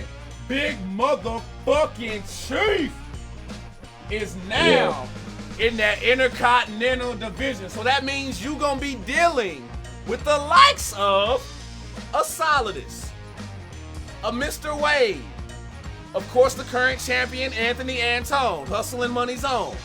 You know what I'm saying? Grady already taking a shot. You know what I'm saying? So he don't want no real competition. I guess he a little salty because he didn't go to the heavyweight division. You know what I'm saying? So I see he already going. I see he's already going in right there. Okay, Big Brother's over there from the nation. Pegasus is over there. A pimp named Mr. Luscious is over there. Oh damn, that motherfucker got fired too. Ralph Psycho is over there. Yeah, you know what I'm saying? We don't give a fuck about cutting heads around here. We ain't tripping. I see. Ralph Psycho is in that bitch. You know what I'm saying? So you got some Psycho Club to deal with. Ooh, and the last motherfucker on this list is the one who's being a thorn in Giuseppe's side right now, and that's Billy Bobby of the Redneck Originals. So, bro, I can't lie. Your division's actually kind of fucking lit right now. And just by adding you in there, just got that shit even more live. You know what I'm saying? So, bro, he says, heavyweight, put me in, coach. I'm ready to play. Matt, hit me up. Hit my inbox up, Matt. Hit my inbox up, bro, and I got you. I got you, fam. Be for real now. Be for real. I'm going to lace you up with the rules, bro. But, hey, pull up with us, man. I got you. Yo, Big Chief, man. Welcome to the fucking family, bro. For sure. Appreciate that, man. I appreciate you having on. I appreciate you sticking around and coming on, bro, because we grown motherfuckers, you know what I'm saying? We got work and shit. Like, we got shit to do and everything like that. So I appreciate you taking the time coming on, man. This is a piece of DTKA history here because we've never signed somebody on camera before. We've never told somebody what division they were going to be in. You know what I'm saying? Like, on the live like that. So a lot of barriers we breaking. And also, last thing to send you on the way out, see you at both them wrestling shows, bro. We gonna be lit. We gonna be lit. Yeah. So yes, AEW Ring of Honor, y'all. DTKA gonna be up in that bitch. Pulled the fuck up. So hey, man, stay sipping, bro, and I'll see you Sunday, fam. All right, bro. Already, stay up, y'all. That was freaking Big Chief. And joining the Intercontinental Division. So, y'all, that's actually going to be pretty fucking fire. I'm not going to lie. I love what I'm seeing right there. I really do. I really do. Now, I also say... Hold up. Where my boy at? Let's see, because I want to bring in... Mighty real quick for this topic. And then I know we also got David Aguilo who want to call in to the show as well. What's it called? I want to talk about this headhunter and Shaolin attack type situation that we got going on. So my man's say they done took the titles and shit, and hopefully if we can get him on still, he's like, oh, and speaking of, boom, there he go. Right there. That's what I'm talking about. Pull up. All right. I can get my shit working right here and get us said. Okay, there we go. I ain't gonna do all the theatrics and stuff that I normally do because you know what I'm saying, I done that already, and we just bringing my man back up on the line. Mighty, welcome back, bro. Hey, what's up, man? So, now that we got you in, David Aguilos, keep sipping, man, because I do want to chop it up with you, bro. Hold on, what the hell is this? Oh, okay, my bad. That was a text I didn't see. My bad. Whoops. Dog. All right, we here talking about it. This Headhunters and Shaolin situation that we had this past weekend. You said earlier y'all done took the damn titles, okay? Yep. So, you know what I'm saying? We done dove into that and we done got there. Well, I need your thoughts and opinions on what happened Sunday though, because y'all was supposed to have a tag team match, but that ended up turning into a 1v1 quick fast. And not just one 1v1, but we got 2 more 1v1s after that backstage, bro. So what I think happened is I think they got scared. So they felt like they had to jump us. Ah! That's the only thing I can think of. Like, we on the ass now, so okay, let's jump them. Oh, let's so you isolate them. Okay, so you feel like they thought, you know what I'm saying, they felt y'all was coming up, you know what I'm saying? Y'all was right there on them about to pose a threat. Need to isolate us and try to take us out one by one. Okay, you know what? And now that when you bring that up and I bring up the other fights, you know what I'm saying? You and Tyke were in the ring by yourselves. You know what I'm saying? And then Shaolin, Jay Hunt fighting backstage. And then we had Tahir Harris and Wildman get into a whole nother freaking brawl as well. So it was like just a freaking trickle down effect on some shit. So they're not even in the tag team match. So what do you think is going on with that part of the match that you have? That I can see how you would say, okay, they feel like we being a threat, so they came in and, you know what I'm saying, tried to get you know what I'm saying, get us separate. But what's your take on the Wildman and Tahir Harris situation where they're not even in the tag team like title deal or whatever, but that's still Headhunters versus Deadly Shaolin? I don't know, I feel like they had to bring him in because they was losing their edge once we came to the title scene. Because everybody wasn't talking about the Headhunters no more. They was talking about the Shaolin Warriors. So they had to bring him in to get their shine back, which they did do that. They took us out. I can't take that from them. They took us out. Okay. But in the midst of taking us out, they lost the belt. And Tyke, I just got you in there as well if you want to get in on this, bro. If you want to pull up on this. But yeah, so I feel, and I'm sorry, I was sending that invite to Tyke to try to get him in here, and there he freaking goes. So real quick before I let Tyke jump in here, bro, Mighty man, one more time, what do you think was the reason for the Wildman and Tahir fight backstage? Is it, oh shit, did y'all? Alright. Mighty, you there? Alright, there we go. Oh shit, his mic muted. Okay. So, whoa, hold on. We got some weird stuff going on with the call. Tyke, get back in here. Alright. Tyke is good. Why are y'all mics muted though? Are y'all able to unmute? I was talking the whole time. Oh, okay. So now you're good. Okay, and now, all right, now we can. Boom, you good. Now, what was your take on why did Tahir and Wildman get into that deal backstage? And then I'm also gonna get the take from his faction mate Tyke Lion, so he can go in and get in on that as well. What was up with that? Man, you know how gang warfare is, man. You know, one swing, all swing. You know, he fucking with them, so you know he the ops. You know, so Wildman just saw him lacking backstage and was like, you know what? No, I'm gonna go ahead and get it for the champs. He said pull up game strong. And I don't understand how we're losing our edge when we've had these belts for almost 3 months, and I don't understand how you're on that long. It's been that long. Damn. And I don't understand how you're on our asses when you two losses deep. And I like that Lion Tamer is a bitch because you was out there like tapping the mat like crazy last week. So I don't like. I don't like. Just please make it make sense, because you know like. Oh yeah, you was reaching for another loss, and you know like I don't really have to explain myself. You know like why did I decide to beat your ass backstage? Because you got too comfortable. You know, walking around with your chest all poked out, talking about, you know, you're gonna be the next champ, you're gonna do this, you're gonna do that. Like, nah. So then we had to go and stamp it. Like, we're the champs and you're the chumps. Okay, now with that being said, since y'all are the champs though, they got y'all belts though, bro. What's going on with that shit though? That's some crackheaded tomfoolery thievery, man. That's what I'm saying. Where is the security? Like, come on, like I can't leave my stuff though. Like how would you feel if they just go over there and just take your weed, you leave over the table? Like, come on, like those are my belts, man. You know, like, you got a damn. They just like going out there snatching shit. Boy, I'd be offended, boy. I'd be hurt, crushed. I'd be appalled, flabbergasted. They got their asses beat. They got their feelings hurt, so they're going to take something that they know they can't rightfully get. And like I said, you had till Thursday, and today's Thursday. You know, like, you know, not 6:59. Not 6:58. It was 7 o'clock. It's past 7 o'clock. So yeah, straight now up. you're gonna have to go just deal with the repercussions. So you know, like if you thought last week was bad, then just, you know, you might not just want to show up, you know, this week, maybe the next week, because you know it's coming.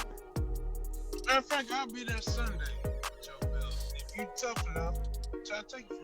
You heard them with my belt. You see that? With my belt, my property, it's mine. Your belt that you let me take. All right, I'll be there. Alrighty then. Well, hey, y'all pull up this Sunday. We gonna get it on and cracking, y'all. Y'all stay sipping. This is DTKA Promotions, man. Or speaking of DTKA Promotions, I should say. I appreciate y'all calling in. Stay sipping. No problem. Already. That's what the fuck I'm talking about. Pull up then, y'all. That was the Mighty and Tyke Lions pulling up in there getting it in, y'all. But I did not know it had been 3 weeks.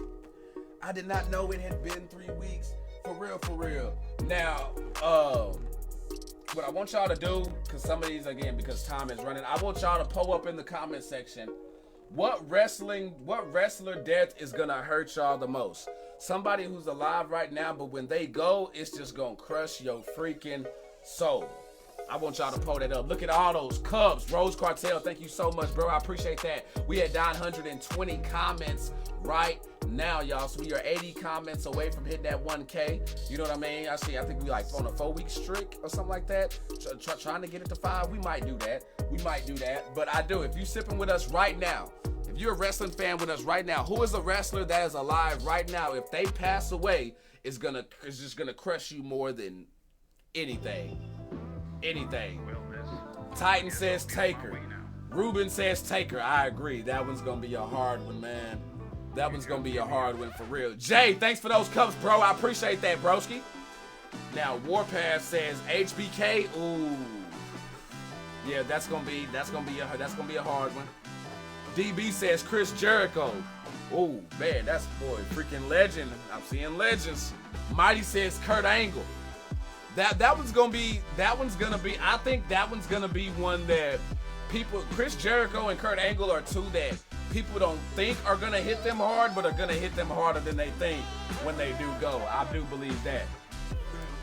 Jay White says The Rock. Oh, that's gonna be a big one. The Rock and Stone Cold are gonna be two big ones. When The Rock and Austin go, those are gonna be huge. The Rock, Austin, and Taker are like right there. Tyke Lion say Booker T. Ooh, fuck. That's gonna hurt.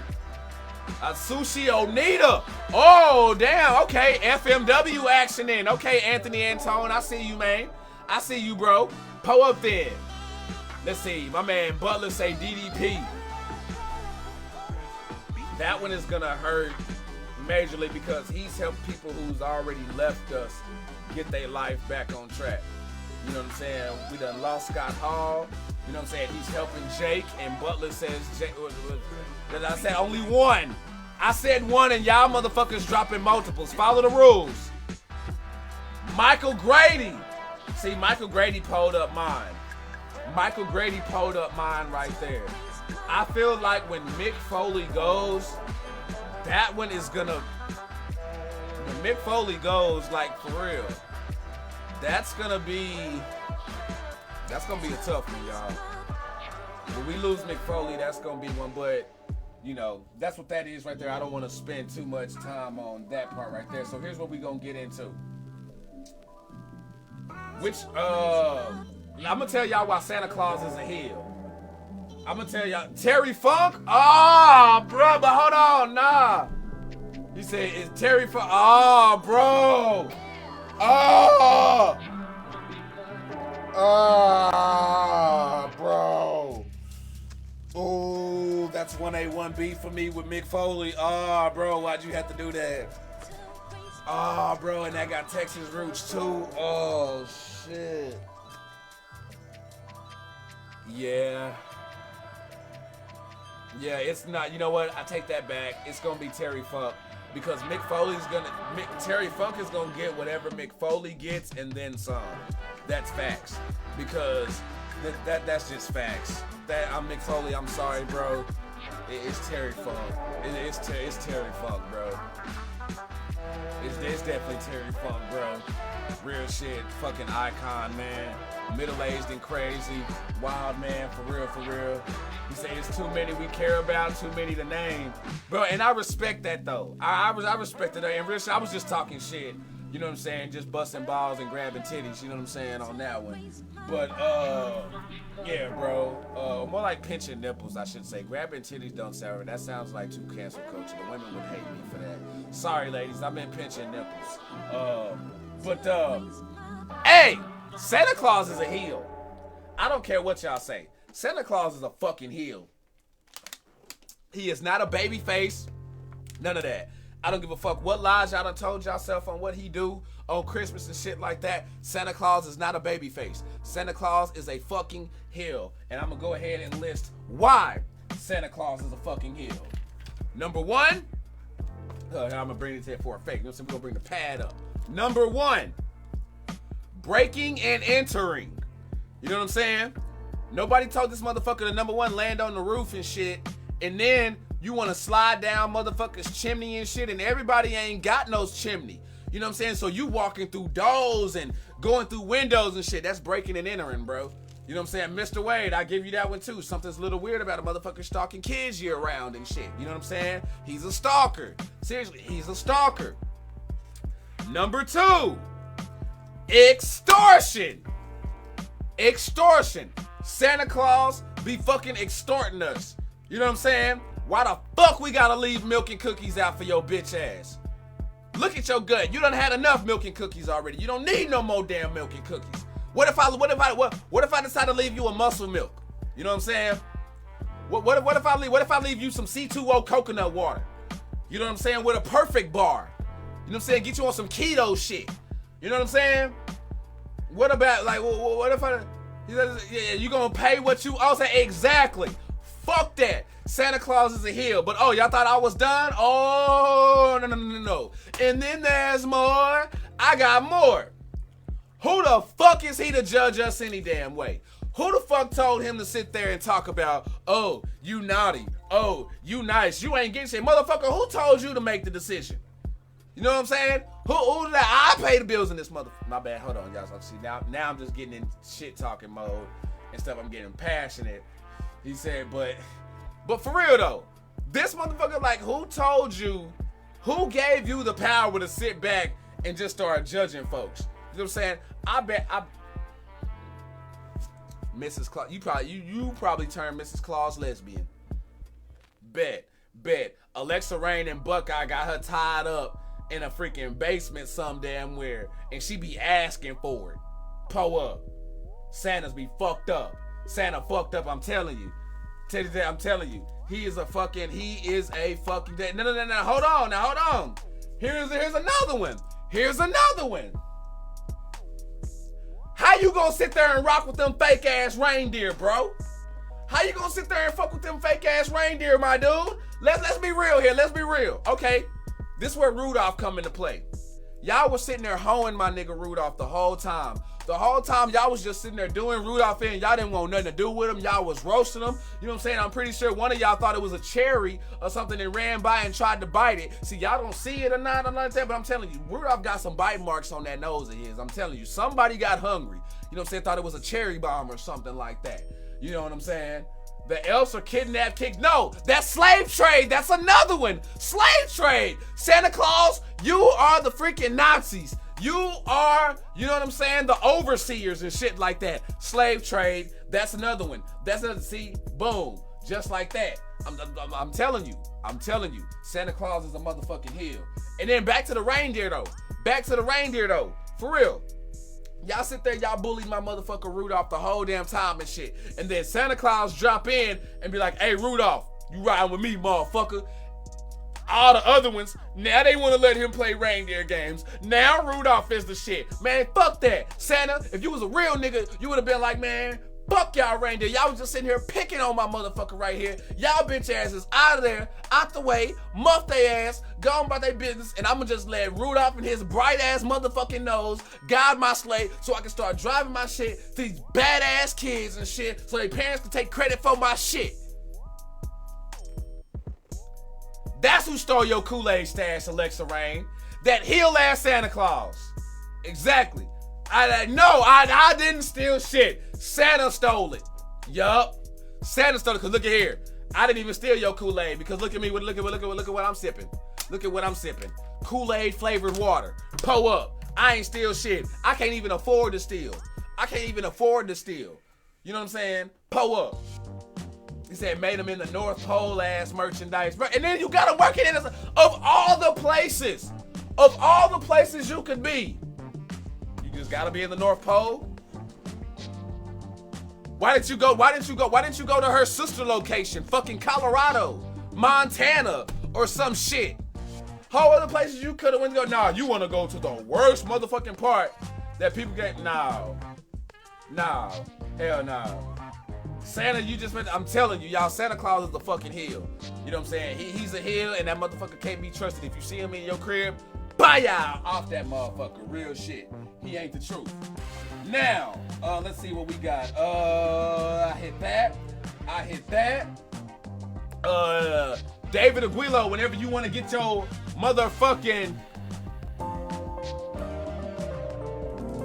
last call in, you are free to do so, my good man. But did y'all hear that? No. Who do y'all feel is wrestling's greatest shit talkers on the mic? Greatest shit talkers on the mic.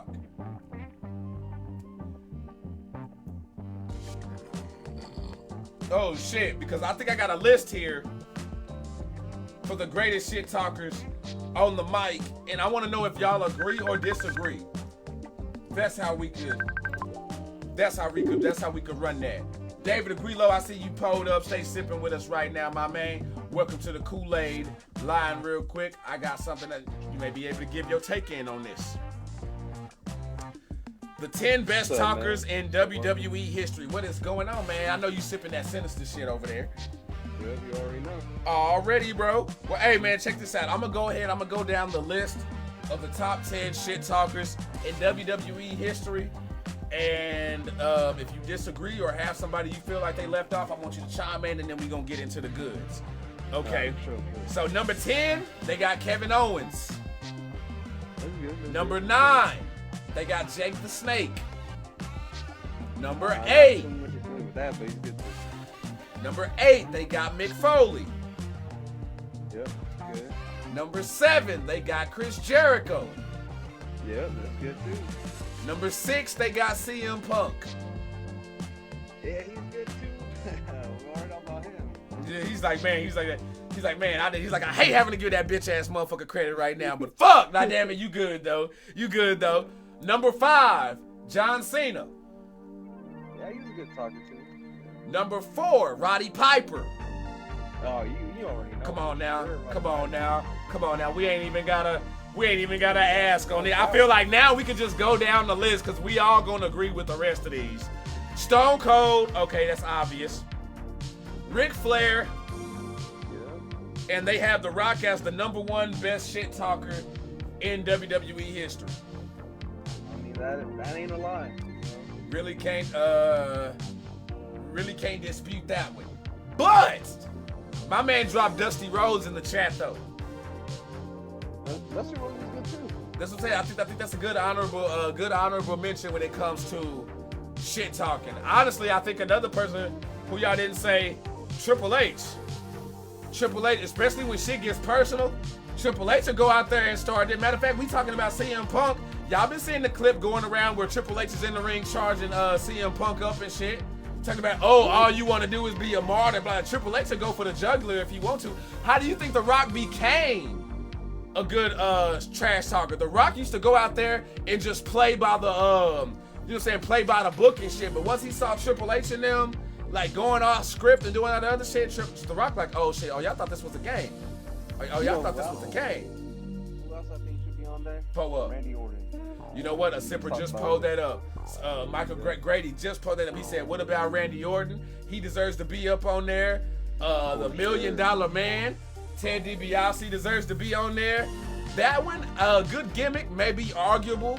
Just like I said Triple H, but could be arguable with, cause see, I wasn't thinking that until Rose Cartel brought it up, or just brought up Triple H, like he had to think about it.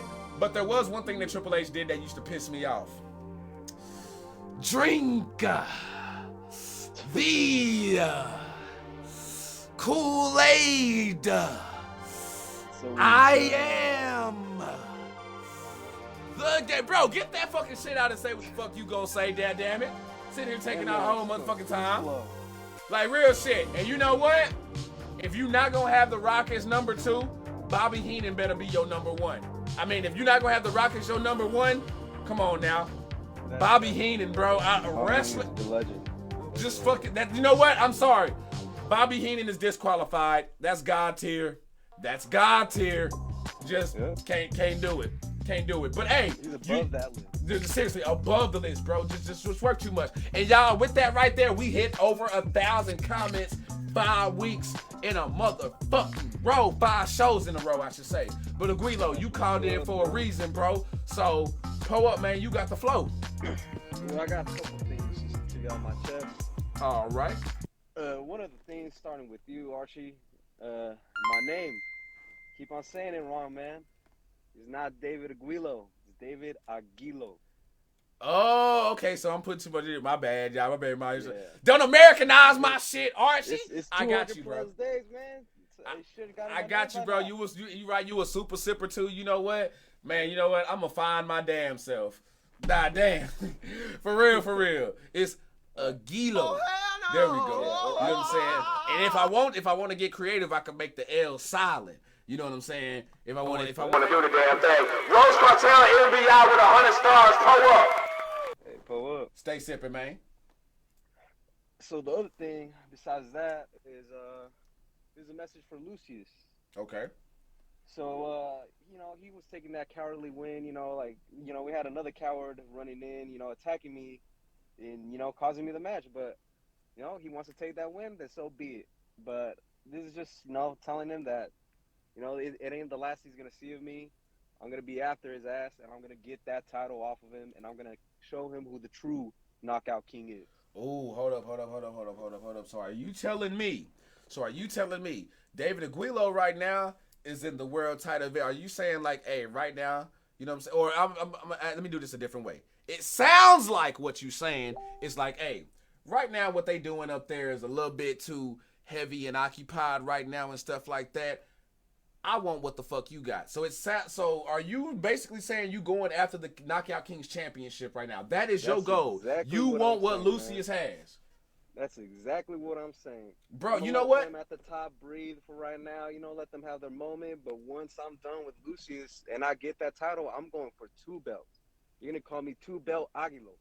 Oh shit! Hold on now. Oh damn! You gonna hold on, man? Hold on now. You gonna cause a riot now? You gonna cause a riot? Hold on. Now, personally, what I feel like what you just done by doing that, I feel like you, without having the Knockout Kings Championship, just elevated that thing. Because now, granted, before y'all start going, Lucius, you doing that damn thing as the champion for sure. I'm gonna give you that. What I mean by when I say this is both of y'all are in the world title division. You know what I'm saying?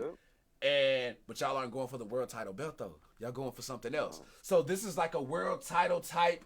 This is a world title caliber of a rivalry feud, whatever you want to call it, that we getting for the Knockout Kings Championship that doesn't even have a division. You know what I'm saying? That's how it is, man. That's don't fire. Even need that world That's title fire. to make it big. That's fire, bro. Nah, I rocks with that, bro. And I know I'm saying I'm rocking with where your head's at, man. I'm with it. I'm with it, bro. Keep fucking pulling up. But hey, you got anything else you want to say to the sippers before I let you go, bro? Just one last thing. This is from all the Sinister Elite. We're going to be digging graves for everyone in the DTKA locker room. So y'all better be ready. That's all I'm saying, because we're going to be Sinister sipping. Already, man. Pull up. That's what the hell I'm talking about. Stay sipping, bro. All right, for sure, bro. Already, man. Y'all, that was David Aguilo sipping with us doing the damn thing. Yeah, you know what I'm saying? He had to correct me on that one because, you know what I'm saying, like I've been fucking it up. But I appreciate that, though, bro. You know what I'm saying? Keep keeping it real. 24/7 Hardcore Sipper Championship. Bro, that would be fire. That would be fire, but somebody would have to make that very dope, like, for your boy. You know what I'm saying? Let's see. I went through all of that. Bad Bunny may be returning at WrestleMania, y'all. We do not know yet. And a WWE personality got fired overseas, live. Apparently they were doing a show at Quentin Zali, but something I don't know. I wrote that shit ugly as fuck, so I can't even read my own handwriting. Basically had an unplanned spot where her YouTuber friend was gonna hop the barricade and, you know what I'm saying, like propose and do all this other shit, fess his love to her, blah, blah, blah, blah, blah.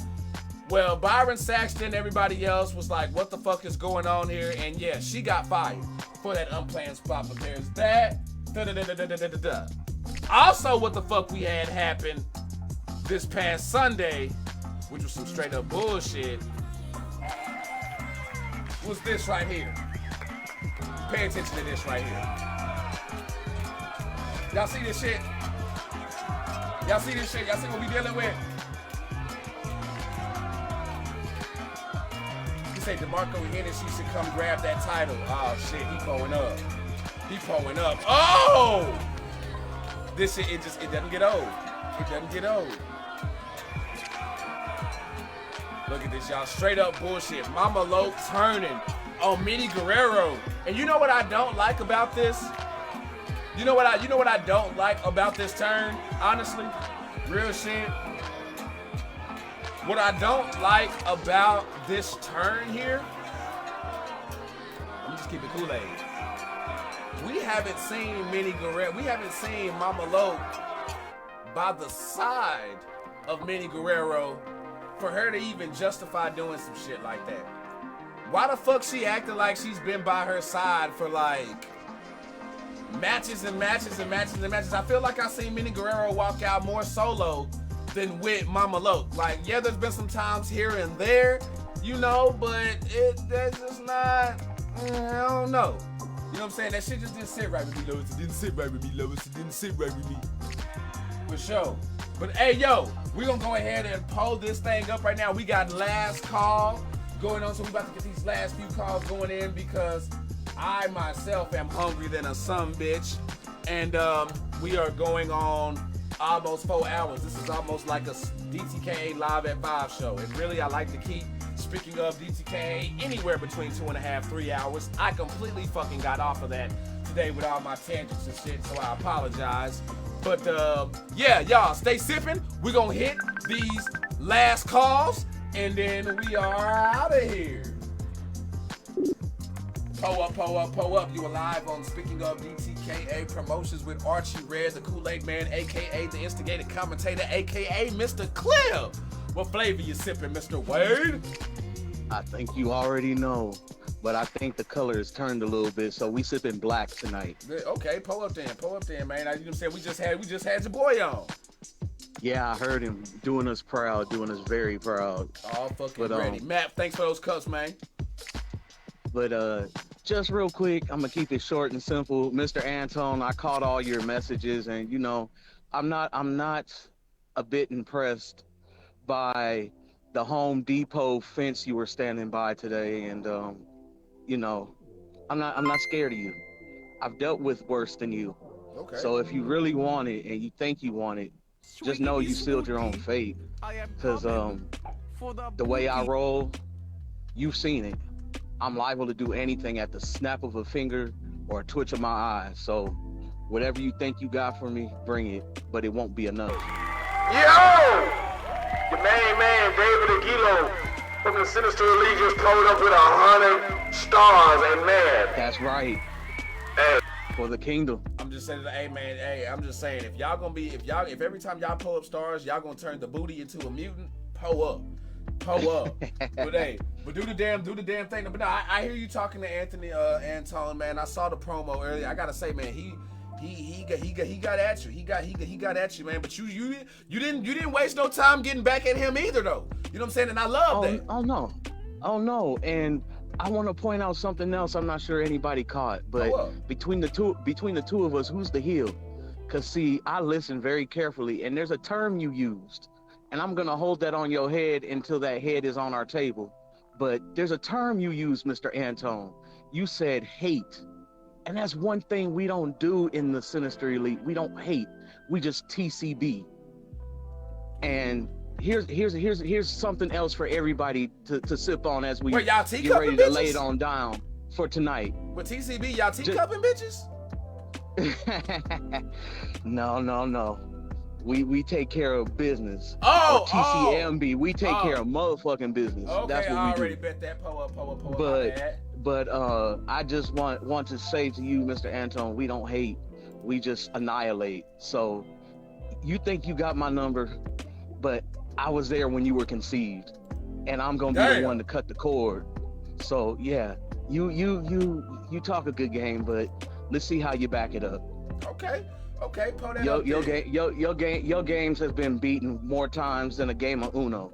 So ooh, you know what? I'm not concerned. Remember, hey, y'all keep sipping with us on the motherfucking stream. I actually may run that because, you know what? I'll tell y'all in a minute, bro. Wade, you got anything else you want to say to the sippers real quick before I let you go?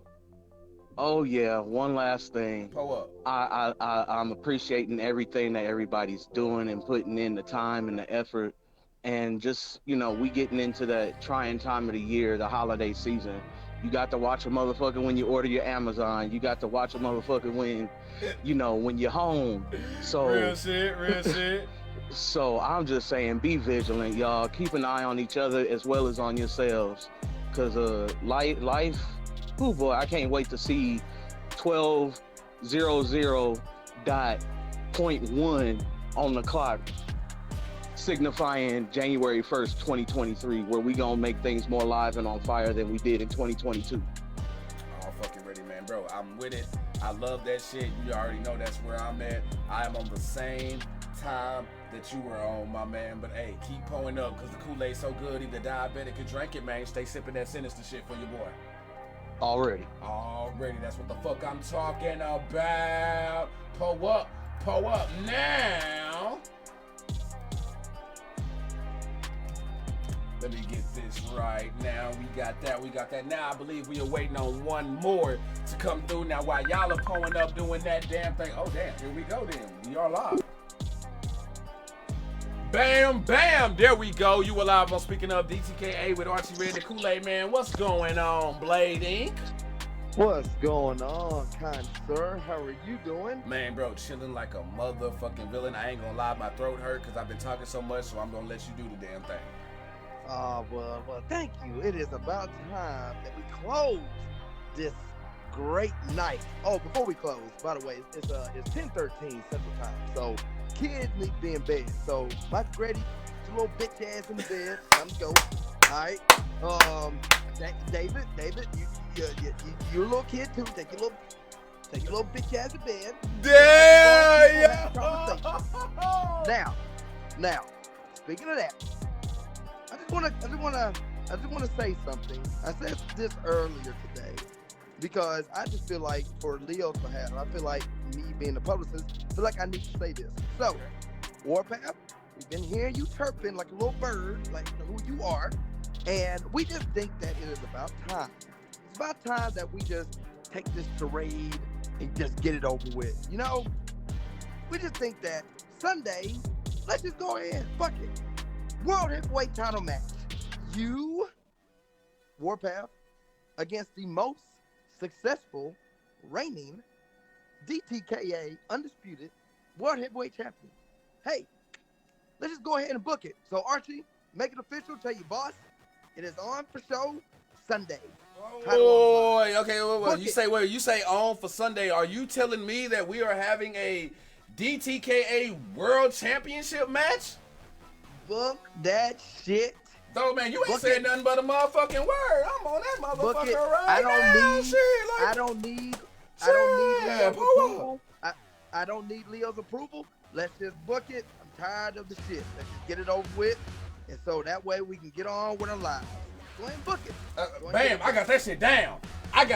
Hey, y'all already motherfucking heard. We gonna be live in a bit between that other shit going on with the tag team side. We got Big Chief coming, and now we got a motherfucking world title. Oh my. Y'all noticed the main event, right? I'm sorry. Y'all. I'm sorry. Y'all gonna have to be mad at me for this one. I'm sorry. Blade. They main event 2 nights in a row, y'all. I'm sorry. This is what that is. How the fuck? We damn sure ain't doing a curtain jerker with this motherfucker. You know what I'm saying? But that's fire. Matter of fact, I'm already go ahead and do your thing, because I'm too amped right now. I could light a blunt right now, but I ain't gonna do that. We doing good today. Pull up. Thank you. And for all the naysayers out there that just want to say that Leo's this, Leo's that, well, I just want to say you're welcome. Oh shit.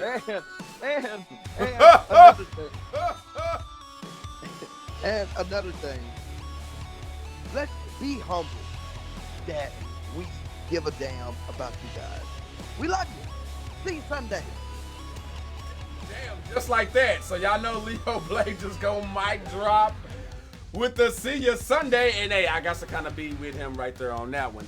We will see y'all motherfuckers Sunday because I've been talking for too damn long already and we got a lot of shit to get to.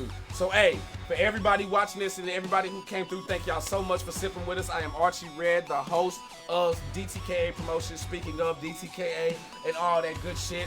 This is an amazing fucking successful show. We hit 1,000 comments again, and this just goes to show you, no matter who comes and goes, we gonna keep that train rolling. We gonna keep doing what we do, and we gonna keep having fun, y'all, for real. Stay loving each other, stay taking care of each other, and if y'all on the YouTube side, come over here and rock with us on Facebook. Y'all missing out. Fuck what they talking about. They can say what they want about Instagram, Twitch, and all that shit like that. Facebook is still fucking popping over here. Y'all got me fucked up. We doing the damn thing. So y'all stay sipping because the Kool-Aid's so good, even a diabetic can drink it. And if your ass ain't sipping, you're tripping. But on the way out, because I missed this on the anniversary, and I ain't gonna lie, I shed a tear when I found out that I did, but we coming up on that, we came up on that anniversary again of the bad guy Razor Ramon. So we gonna close out the show with a memorial video that we got sent to us from one of our sippers. You know what I'm saying? Titan, appreciate the love, fam. And we just gonna close this thing out with some Clash, y'all. But hey, y'all stay sipping. Y'all keep pulling up, and I will see y'all Sunday. Stay sipping.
this shit, I'm out.